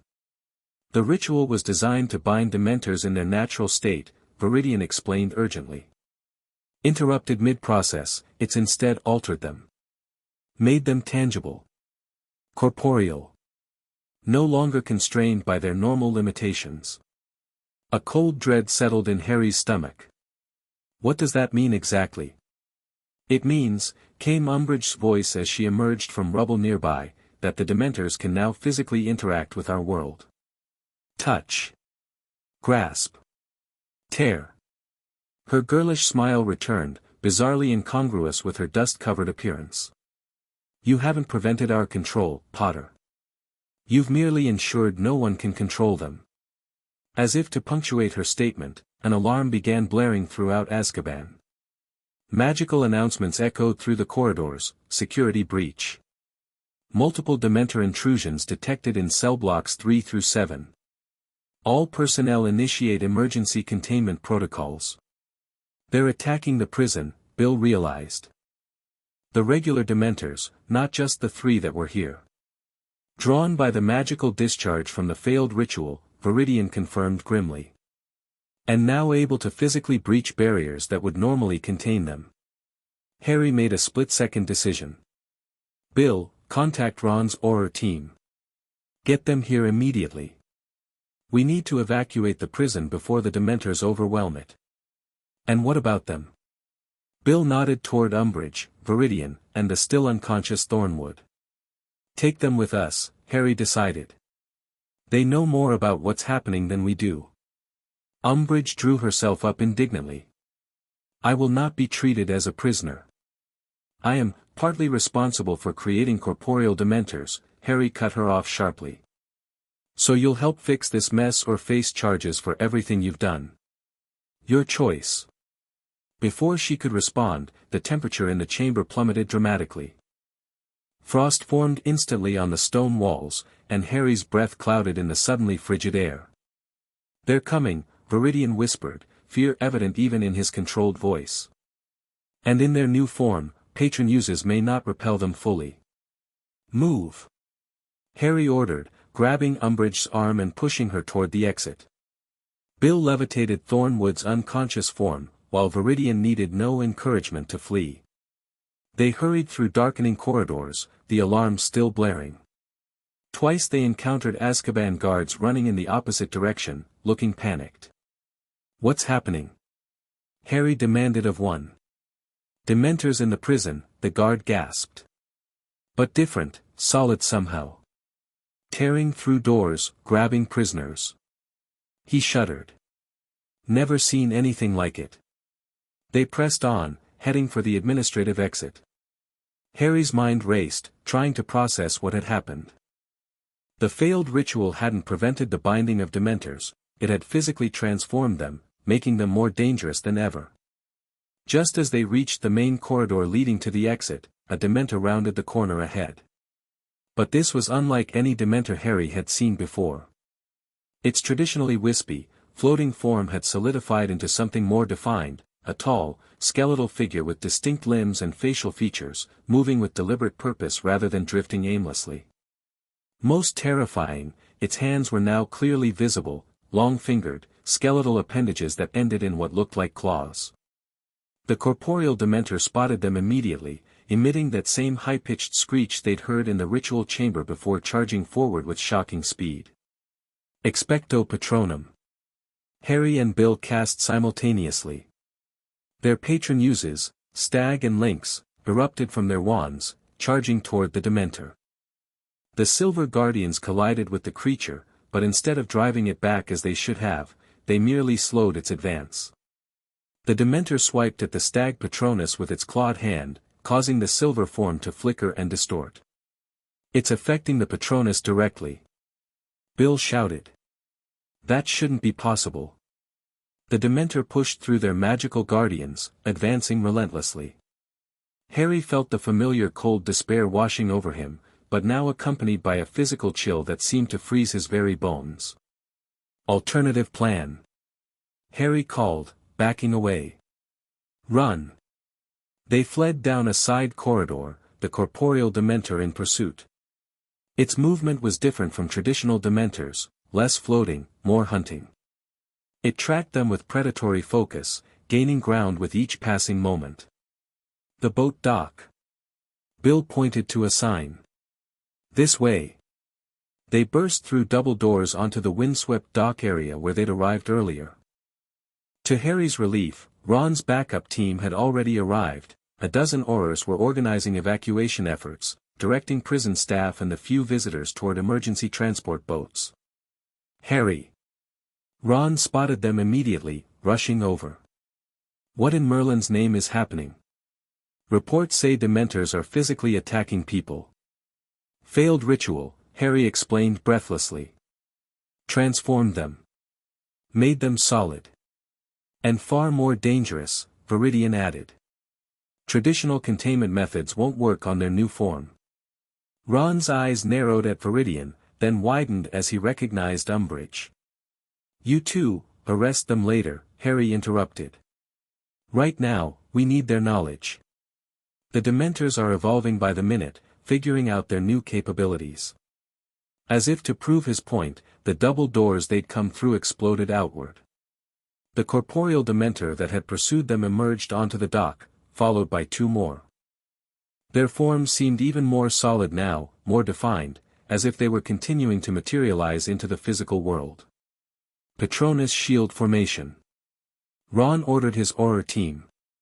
Multiple patron uses erupted around the evacuation area, forming a silver barrier between the Dementors and the escaping humans. The corporeal Dementors paused at the Patronus barrier, testing it with their newly solid hands. Where they touched, the silver light flickered and dimmed but held, for now. "They're learning," Viridian observed with academic detachment that belied the dire situation. "Adapting to their new physicality. Within hours, they'll likely discover how to breach Patronus barriers completely." "Then we need a solution before that happens," Harry said grimly. "How do we reverse the transformation?" "We can't," Umbridge stated flatly. "The ritual was irreversible by design. That's why we needed such precise control during implementation." "There has to be a way," Harry insisted. "Every magical effect has a counter." Viridian hesitated, then spoke reluctantly. "Theoretically, there might be one possibility. The transformation was triggered by the interaction between the ancient binding ritual and your wand-making techniques. The resulting magical signature is unique, a hybrid of intention-responsive magic and Dementor essence. And?" Harry pressed. "And a sufficiently powerful counter-ritual, using similar hybrid principles but inverted, might force them back to their non-corporeal state." Viridian looked genuinely uncertain, an expression Harry had never seen on the collector's face before. "But it would require a focal point of enormous magical significance, a wandmaker of exceptional skill, and components we no longer have since the binding frame was destroyed." Harry's mind raced through possibilities. What kind of focal point? A nexus of magical energy. A location where multiple ley lines intersect at precisely the right angles to amplify ritual magic. Viridian frowned. "There are perhaps 3 such locations in Britain, all heavily restricted or hidden." "I know one," Bill interjected. "The Merlin Circle at Stonehenge. Gringotts Cursebreakers have used it for neutralizing particularly nasty artifacts. It sits at the intersection of 7 major ley lines. Stonehenge is a Muggle tourist attraction." Umbridge objected. "We can't possibly, the Ministry has contingency plans for magical emergencies at significant sites," Ron interrupted. "We can clear the area under the guise of a security threat." The Patronus barrier flickered more significantly as the Dementors continued their assault. One had begun systematically testing different points in the silver shield, methodically seeking weaknesses. "We don't have much time," Harry decided. "We need to get to Stonehenge immediately and prepare a counter-ritual." "With what components?" Viridian demanded. "The binding frame is destroyed, your stolen wands with it." Harry met his gaze steadily. Then I'll make new ones. The next few hours passed in a blur of desperate activity. While Ron coordinated with the ministry to secure Stonehenge and evacuate the area, Harry set up an emergency wand-making station in a hastily commandeered tent at the ancient site. Bill and Hermione, who had joined them immediately upon hearing the situation, worked with a reluctant Viridian to design the counter-ritual based on his knowledge of the original binding. Reports continued to flow in from across Britain. Dementor sightings were increasing exponentially as the transformed creatures discovered their new capabilities. Unlike their previous tendency to drift aimlessly when not hunting, the corporeal Dementors moved with purpose, coordinating their movements in what appeared to be organized attacks on wizarding communities. They're targeting areas of high magical concentration, Hermione reported grimly after reviewing the latest intelligence. Hogsmeade, Diagon Alley, Ministry outposts. And they're becoming more physically aggressive with each encounter. Patron uses? Harry asked without looking up from the specialized wand he was crafting, a complex combination of Elder, Rowan, and you designed specifically to interact with Dementor essence. Increasingly ineffective, Hermione confirmed. The transformation is continuing. Some reports describe Dementors actually grabbing wizards casting patron uses, physically interrupting the spell. We're in a race against time, Bill concluded. If they complete their transformation before we can implement the counter-ritual. He left the thought unfinished, but everyone understood the implications. Dementors had always been among the wizarding world's most feared creatures. In their new corporeal form, able to physically interact with the world and potentially resistant to the only known defense against them, they represented an extinction-level threat. How much longer, Potter? Viridian asked, watching Harry's wand crafting with reluctant admiration. Nearly done with the primary focus wand, Harry replied, his fingers moving with practiced precision despite the pressure. 3 more specialized components to go. Work faster, Umbridge snapped from where she sat under Auror guard. Your reckless interference caused this disaster. Harry didn't bother responding. In a way, she was right. His wand-making innovations, stolen and misused, had contributed to this crisis. But recriminations wouldn't solve anything now. Ron burst into the tent, soaking wet from the rain that had begun falling. Security perimeter established. Muggles evacuated under pretense of an unexploded World War II bomb. We've got Auror teams stationed around the area, but, he hesitated. But what? Hermione pressed. Reports of Dementor movements suggest they've sensed our activity. Multiple groups are converging on Stonehenge from different directions. Estimated arrival time less than 2 hours. They can sense what we're doing, Viridian mused. The connection between them and the ritual components must be stronger than I anticipated. Or they're developing intelligence beyond their normal capabilities, Bill suggested. Part of their ongoing transformation. Harry completed the primary focus wand with a final binding spell, holding it up to examine his work. Unlike his usual creations, this wand wasn't designed for general magical use. Its sole purpose was to channel and redirect the specific magical signature of the transformed Dementors. 1 down, he announced, setting it carefully in a specialized holder. Moving on to the amplification component. As he worked on the next component, Hermione and Bill finalized the ritual design, marking precise positions on a magical map of the Stonehenge circle. The counter-ritual requires 7 participants, Hermione explained. Each positioned at a key point in the circle, channeling energy through Harry's specialized components into the central focus. Where Potter must stand, Viridian added, directing the combined energies to invert the transformation signature. 7 participants. Ron counted quickly. That's cutting it close with who we have available. We need people who can maintain focus under extreme Dementor exposure, Bill pointed out. That limits our options significantly. I've requested additional support, Hermione said. Patronus messages to everyone who fought at the Battle of Hogwarts who we know can produce corporeal patron uses.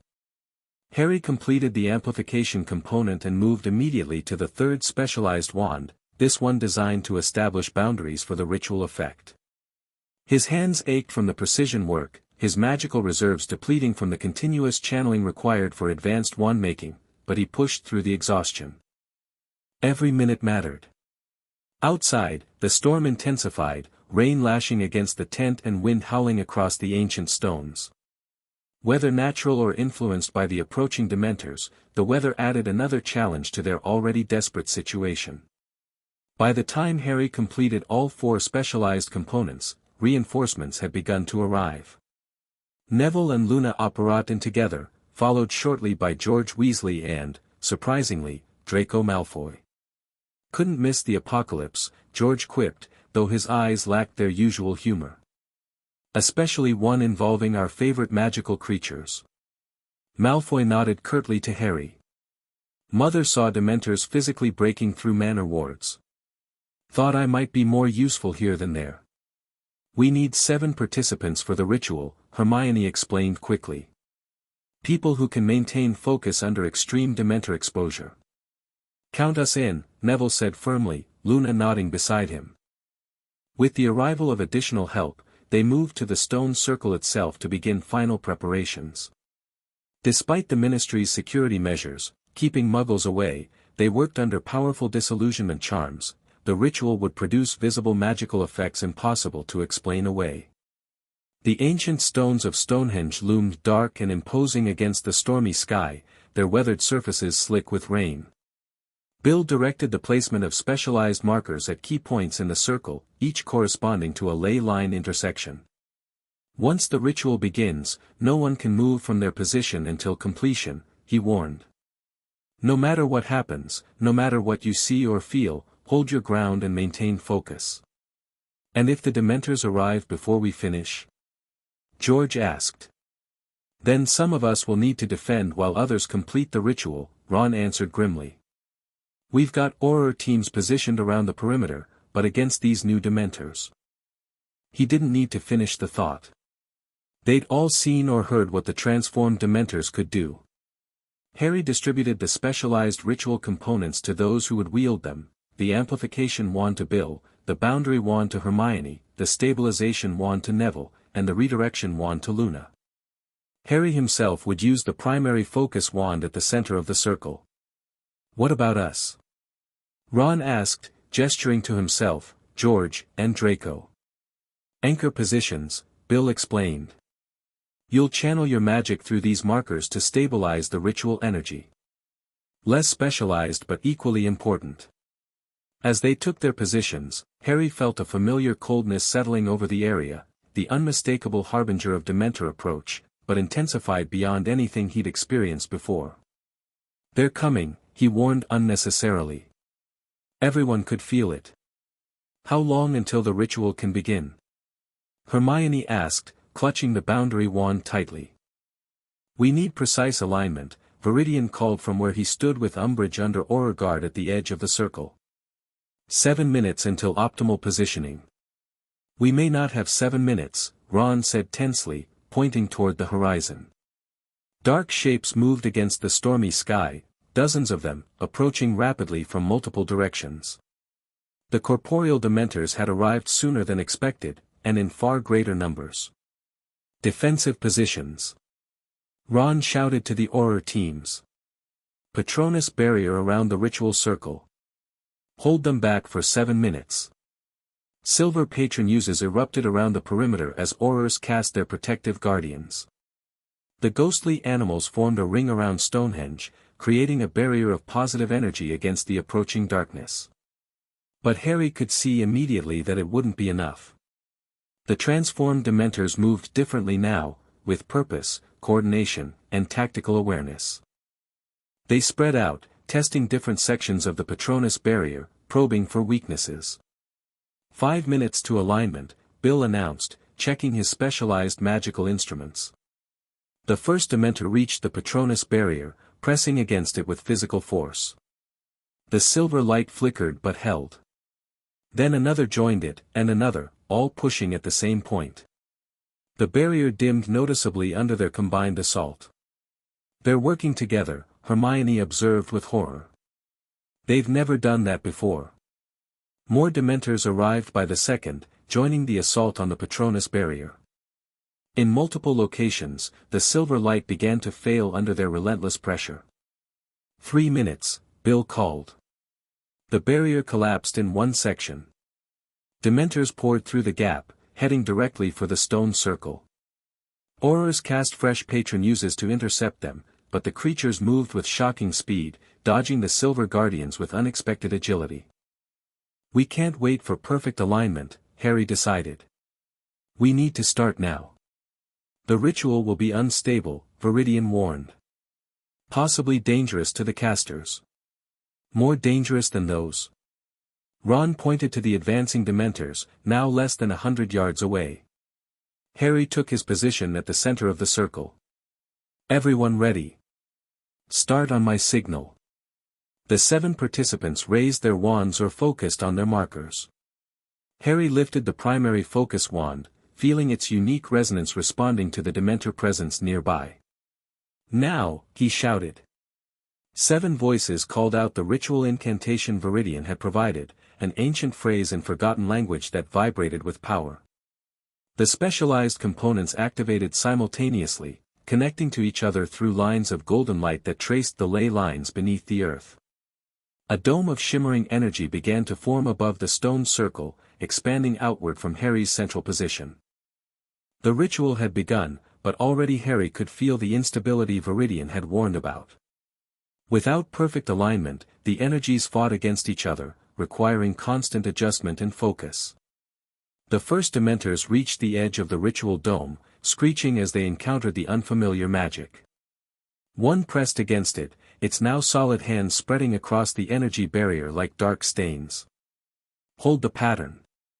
Harry called, adjusting his wand movements to compensate for the premature activation. Focus on your individual components. Bill channeled amplification energy, strengthening the ritual dome. Hermione defined its boundaries, preventing dispersion. Neville stabilized the fluctuating energies while Luna redirected them into the proper configuration. Ron, George, and Draco anchored the entire structure, their magic flowing through the ancient stones themselves. More Dementors arrived, surrounding the ritual dome completely. They pressed against it from all sides, their physical forms seeming to darken and solidify further as they absorbed the negative energy generated by the ritual's instability. It's feeding them somehow, Hermione called out, struggling to maintain her position. The misaligned energies, they're drawing strength from them. Harry saw she was right. Each fluctuation in the ritual pattern seemed to empower the Dementors further. Their attacks on the dome grew more coordinated, more forceful. We need to realign, he shouted over the howling wind and Dementor screeches. Bill, the timing calculation. 1 minute 12 seconds to optimal alignment, Bill called back, his face strained with effort. If we can hold until then, the ritual dome fractured as a particularly large Dementor slammed against it with incredible force. The creature pushed through the gap, its skeletal form now almost fully materialized. It locked its empty eye sockets directly on Harry at the center of the circle. Expecto Patronum. George cast desperately, his silver magpie shooting toward the intruding Dementor.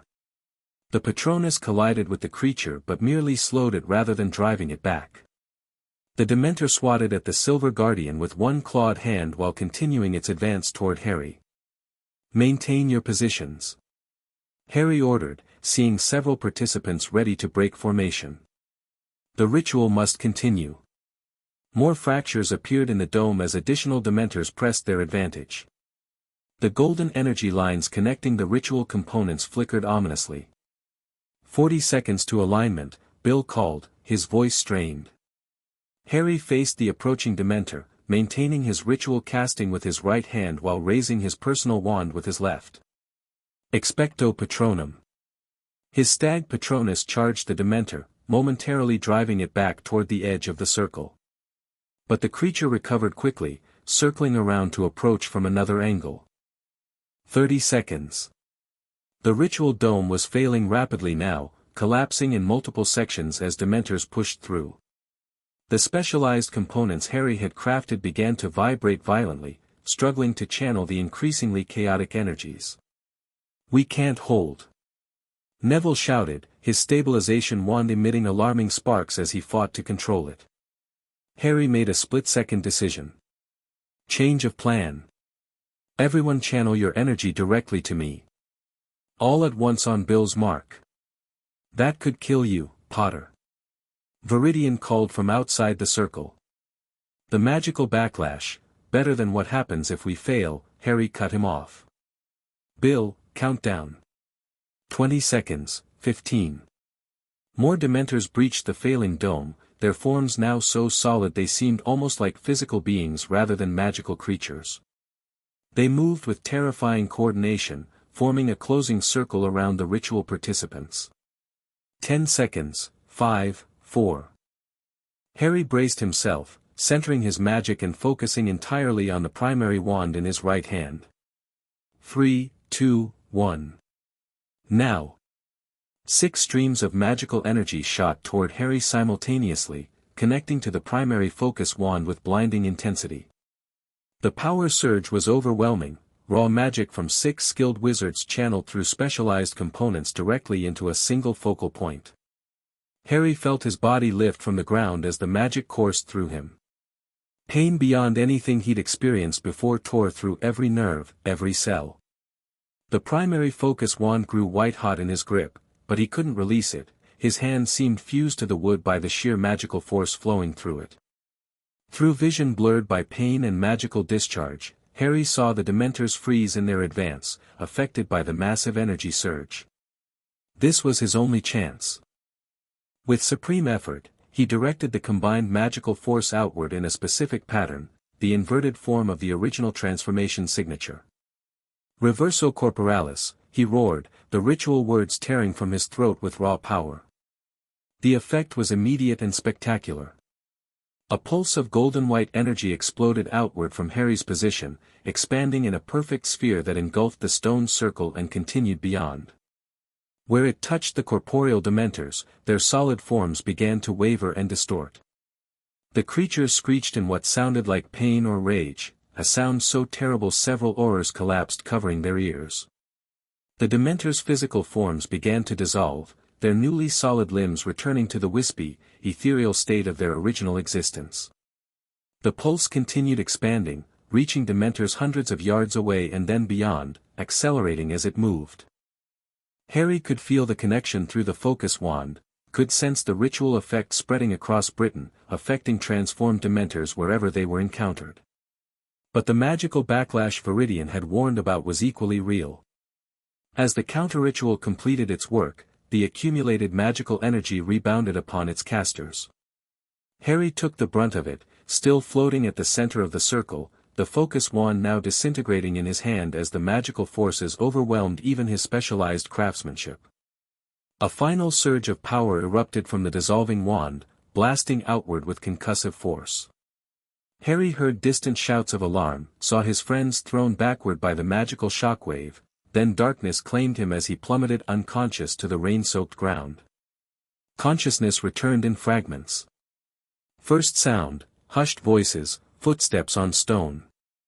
Then sensation, cold rain on his face, hard ground beneath him. Finally, sight, blurry figures moving around him as his eyes fluttered open. He's awake. Ron's relieved voice came from nearby. Hands helped Harry sit up. His entire body felt scorched from the inside out, magical exhaustion unlike anything he'd experienced before. But he was alive. Did it work? He managed to ask, his voice barely a whisper. See for yourself, Hermione said, helping him turn to look across the stone circle. Dementors still hovered at the perimeter, but they had returned to their original form, floating, ethereal creatures rather than solid beings.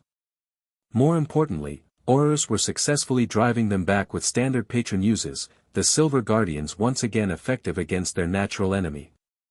We did it, Harry breathed, relief flooding through him. The counter-ritual worked. Thanks to you, Bill said, kneeling beside him. His face was scratched and bloody, but his eyes shone with triumph. That was either the bravest or most reckless wand work I've ever witnessed. Probably both, Harry admitted with a weak smile. As his vision cleared further, Harry took stock of the aftermath. The stone circle showed signs of magical damage, scorched patterns etched into the ancient rocks, glowing residue of ritual energy still clinging to certain surfaces. His friends looked battered but intact, supporting each other as they recovered from the magical backlash. The specialized components, he asked. Destroyed, Neville reported, showing the charred remains of the stabilization wand. Too much power flowing through them. Small price to pay, Luna said serenely, though her usual dreamy expression was tempered by exhaustion. The Dementors are returning to all their usual hunting grounds. Back to being horrible in the regular way instead of the new horrible way. Harry tried to stand but found his legs uncooperative. Ron and Bill supported him as he managed to get upright, swaying slightly. The Ministry's already responding, Hermione informed him. Kingsley's authorized emergency teams to track and confirm all Dementors have reverted. Initial reports are positive, the effect seems to have spread nationally just as the original transformation did. And our friends? Harry nodded toward where Aurors had been guarding Umbridge and Viridian. Ron's expression darkened. Umbridge tried to flee during the chaos. She's been apprehended. Thornwood escaped from Azkaban during the initial Dementor attack, still at large. And Viridian? He hesitated. What about Viridian? Harry pressed. Disappeared during the magical backlash, Bill explained. The Aurors guarding him were thrown back by the shockwave, and when they recovered, he was gone. No apparition signature detected. Harry frowned. Viridian's escape troubled him, but it was a problem for another day. Right now, he could barely stand, let alone worry about tracking down the collector. Ministry officials had begun arriving in force, teams of magical researchers, security specialists, and administrative personnel documenting the event and securing the area. Harry spotted Kingsley Shacklebolt himself operating at the perimeter, immediately taking command of the response efforts. You'll need to make a statement, Hermione warned Harry. As soon as possible, before rumors take hold. Let me guess, Potter's dangerous wand-making causes Dementor apocalypse, heroically fixes own mistake. Harry suggested wryly. Something like that, she confirmed with a slight smile. Though I'd emphasize the heroically fixes part if I were you. Before Harry could respond, an elderly wizard operat directly into the stone circle, a significant magical feat given the protective measures in place. Garrick Ollivander approached slowly, leaning on a walking stick but with his silvery eyes as alert as ever. Mr. Potter, he greeted, surveying the ritual aftermath with professional interest. I see you've once again pushed the boundaries of wand lore in rather dramatic fashion. Mr. Ollivander, Harry acknowledged, surprised. How did you know to come here? When every wandmaker in Britain feels a massive surge of wand-focused magic, we pay attention. Ollivander stooped carefully to examine the charred remains of Harry's specialized components. Fascinating work under pressure. Combining stabilization and focus elements within single units, most innovative. They were just emergency measures, Harry said modestly. Not meant to last. Sometimes the most profound wand lore advances emerge from desperate circumstances. Ollivander straightened with a slight wince. Your counter-ritual techniques will need proper documentation for the historical record. If I'm allowed to continue wand-making after all this, Harry gestured around at the chaos. Ollivander's expression turned serious. That, Mr. Potter, is precisely why I've come. The Wandlore Society is already moving to have your license permanently revoked, citing this incident as definitive proof of the dangerous and irresponsible nature of your methods. Harry's heart sank. After everything that had happened, after using his wand-making skills to literally save Britain from transformed Dementors, he might still lose the right to practice his craft.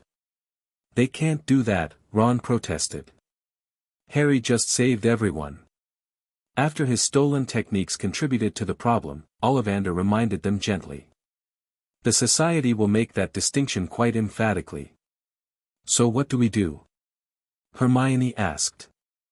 We change the narrative, Ollivander replied simply. And we create an alternative to the society's monopoly on wand lore education. Harry stared at the old Wandmaker. What are you suggesting exactly?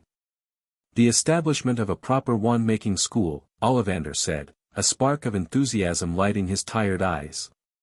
Not bound by the society's restrictive traditions, but not recklessly experimental either. A structured program for studying innovative approaches to wand lore under appropriate guidance and safety measures. And who would run this school? Harry asked, though he suspected the answer. You would, Mr. Potter.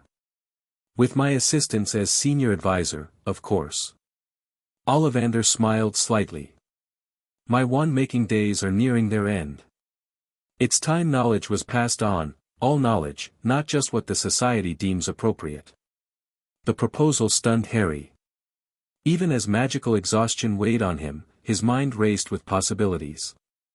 A wand-making school would provide legitimacy his independent work lacked, create a framework for safely exploring innovations, and establish a legacy beyond his individual creations. The ministry would need to approve such an institution, Hermione pointed out. Especially after today. I believe Minister Shacklebolt might be persuaded, Ollivander suggested, particularly if presented as the responsible alternative to unregulated experimentation.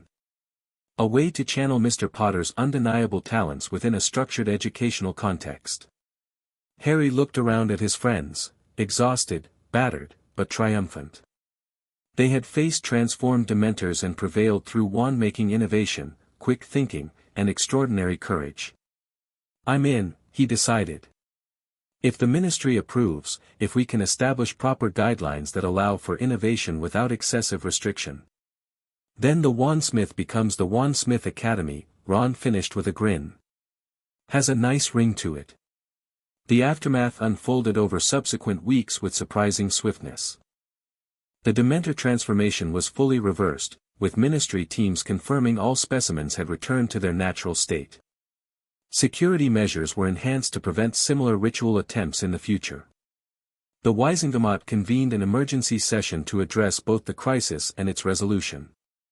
Harry testified extensively, detailing how his wand-making techniques had been stolen and misused, while emphasizing how those same techniques, properly applied, had ultimately saved Britain from an unprecedented magical threat. Umbridge faced multiple serious charges, including unauthorized ritual magic, conspiracy, and endangering magical security. Without her powerful ministry connections, she had little defense against the overwhelming evidence. Thornwood remained at large, though Auror teams actively hunted him. Marcus Viridian's disappearance became one of the incident's enduring mysteries. No trace of him was found at Stonehenge or elsewhere. His extensive collection of magical artifacts was seized by the ministry, revealing decades of accumulated items of questionable legality and origin. Most significantly for Harry, Ollivander's proposal for a wand-making school gained surprising traction. Kingsley Shacklebolt, recognizing the need for controlled innovation rather than suppression, personally advocated for its establishment under specific regulatory frameworks. The Wandlore Society fought bitterly against the proposal, but their influence had waned following revelations of their complicity with Umbridge's plans. When several of their younger members publicly defected to support the new school concept, the Society's opposition became increasingly isolated. 3 months after the Stonehenge ritual, Harry stood before a converted building in Hogsmeade, formerly Zonko's joke shop, now extensively renovated and magically expanded. A new sign hung above the entrance, the Wandsmith Academy, School of Innovative Wandlore. Still can't believe we pulled this off, Ron said, standing beside him. From most wanted wandmaker to headmaster in less than a year. Director of Studies, Harry corrected. Ollivander insisted on proper educational terminology. Whatever the title, it's extraordinary, Hermione beamed. The first new magical educational institution chartered in Britain in over 2 centuries. The Academy's structure represented a carefully crafted compromise between innovation and safety. Students would progress through sequential levels of wandlore study, beginning with traditional methods before advancing to experimental techniques under close supervision. A review board including ministry representatives, independent wand makers, and safety specialists would evaluate all significant innovations before implementation. First class starts next week, Harry noted, still somewhat amazed by the rapid developments. 20 students from 3 countries. Including one former society member, Ginny added, joining them. Walpert's apprentice, the one who testified about their attempts to suppress historical records of combined wood techniques. Inside, the academy took shape as final preparations continued. Specialized workrooms with advanced safety features, a comprehensive wand lore library combining Ollivander's personal collection with Harry's accumulated research, and most importantly, a collaborative atmosphere where ideas could be freely exchanged and tested. Mr. Potter, Ollivander called from the main workroom doorway. A moment, if you would. Harry joined the elderly wandmaker, who stood before a glass display case installed in the academy's entrance hall. Inside rested a wand unlike any other, blackened and partially crystallized, its wood grain transformed by the immense magical forces it had channeled during the Stonehenge ritual. The primary focus wand, Harry recognized, surprised. I thought it was completely destroyed. Nearly so, Ollivander confirmed. But its core remained intact, quite remarkable given the energies it contained. I've preserved it as a reminder of both the potential and responsibility inherent in wand-making innovation. Harry studied the transformed wand thoughtfully. A reminder of how wand-making can both create problems and solve them. Precisely. Ollivander tapped the case with gnarled fingers. Every student who enters this academy should understand that duality, the creative power and the consequent responsibility. Your journey exemplifies both. As opening day approached, Harry found himself reflecting on that journey, from accidental discovery in the Room of Requirements ruins to ministry-approved educational institution. The path had taken unexpected turns, brought dangers he never anticipated, and ultimately led to a purpose he couldn't have imagined when he first combined those wood fragments on a whim. The Wandsmith had become more than a title or occupation. It represented a new approach to magical crafting, one that honored tradition while embracing innovation, that recognized the wandmaker's responsibility to both the individual wizard and the broader magical community. On the eve of the academy's opening, Harry worked late in his private workshop, completing a special project he'd started weeks earlier. A wand combining holly, phoenix feather, and elder, his original materials with a new configuration, designed not for maximum power but for perfect balance between strength and control. As he completed the final binding spell, Harry felt the wand respond with a warm, familiar resonance. His first creation as academy director rather than independent wandmaker, a symbol of the unbreakable path that had brought him here and would guide him forward. The Wandsmith's journey had only just begun. The end. Thank you for watching this video. Please be sure to subscribe to our channel and like this video.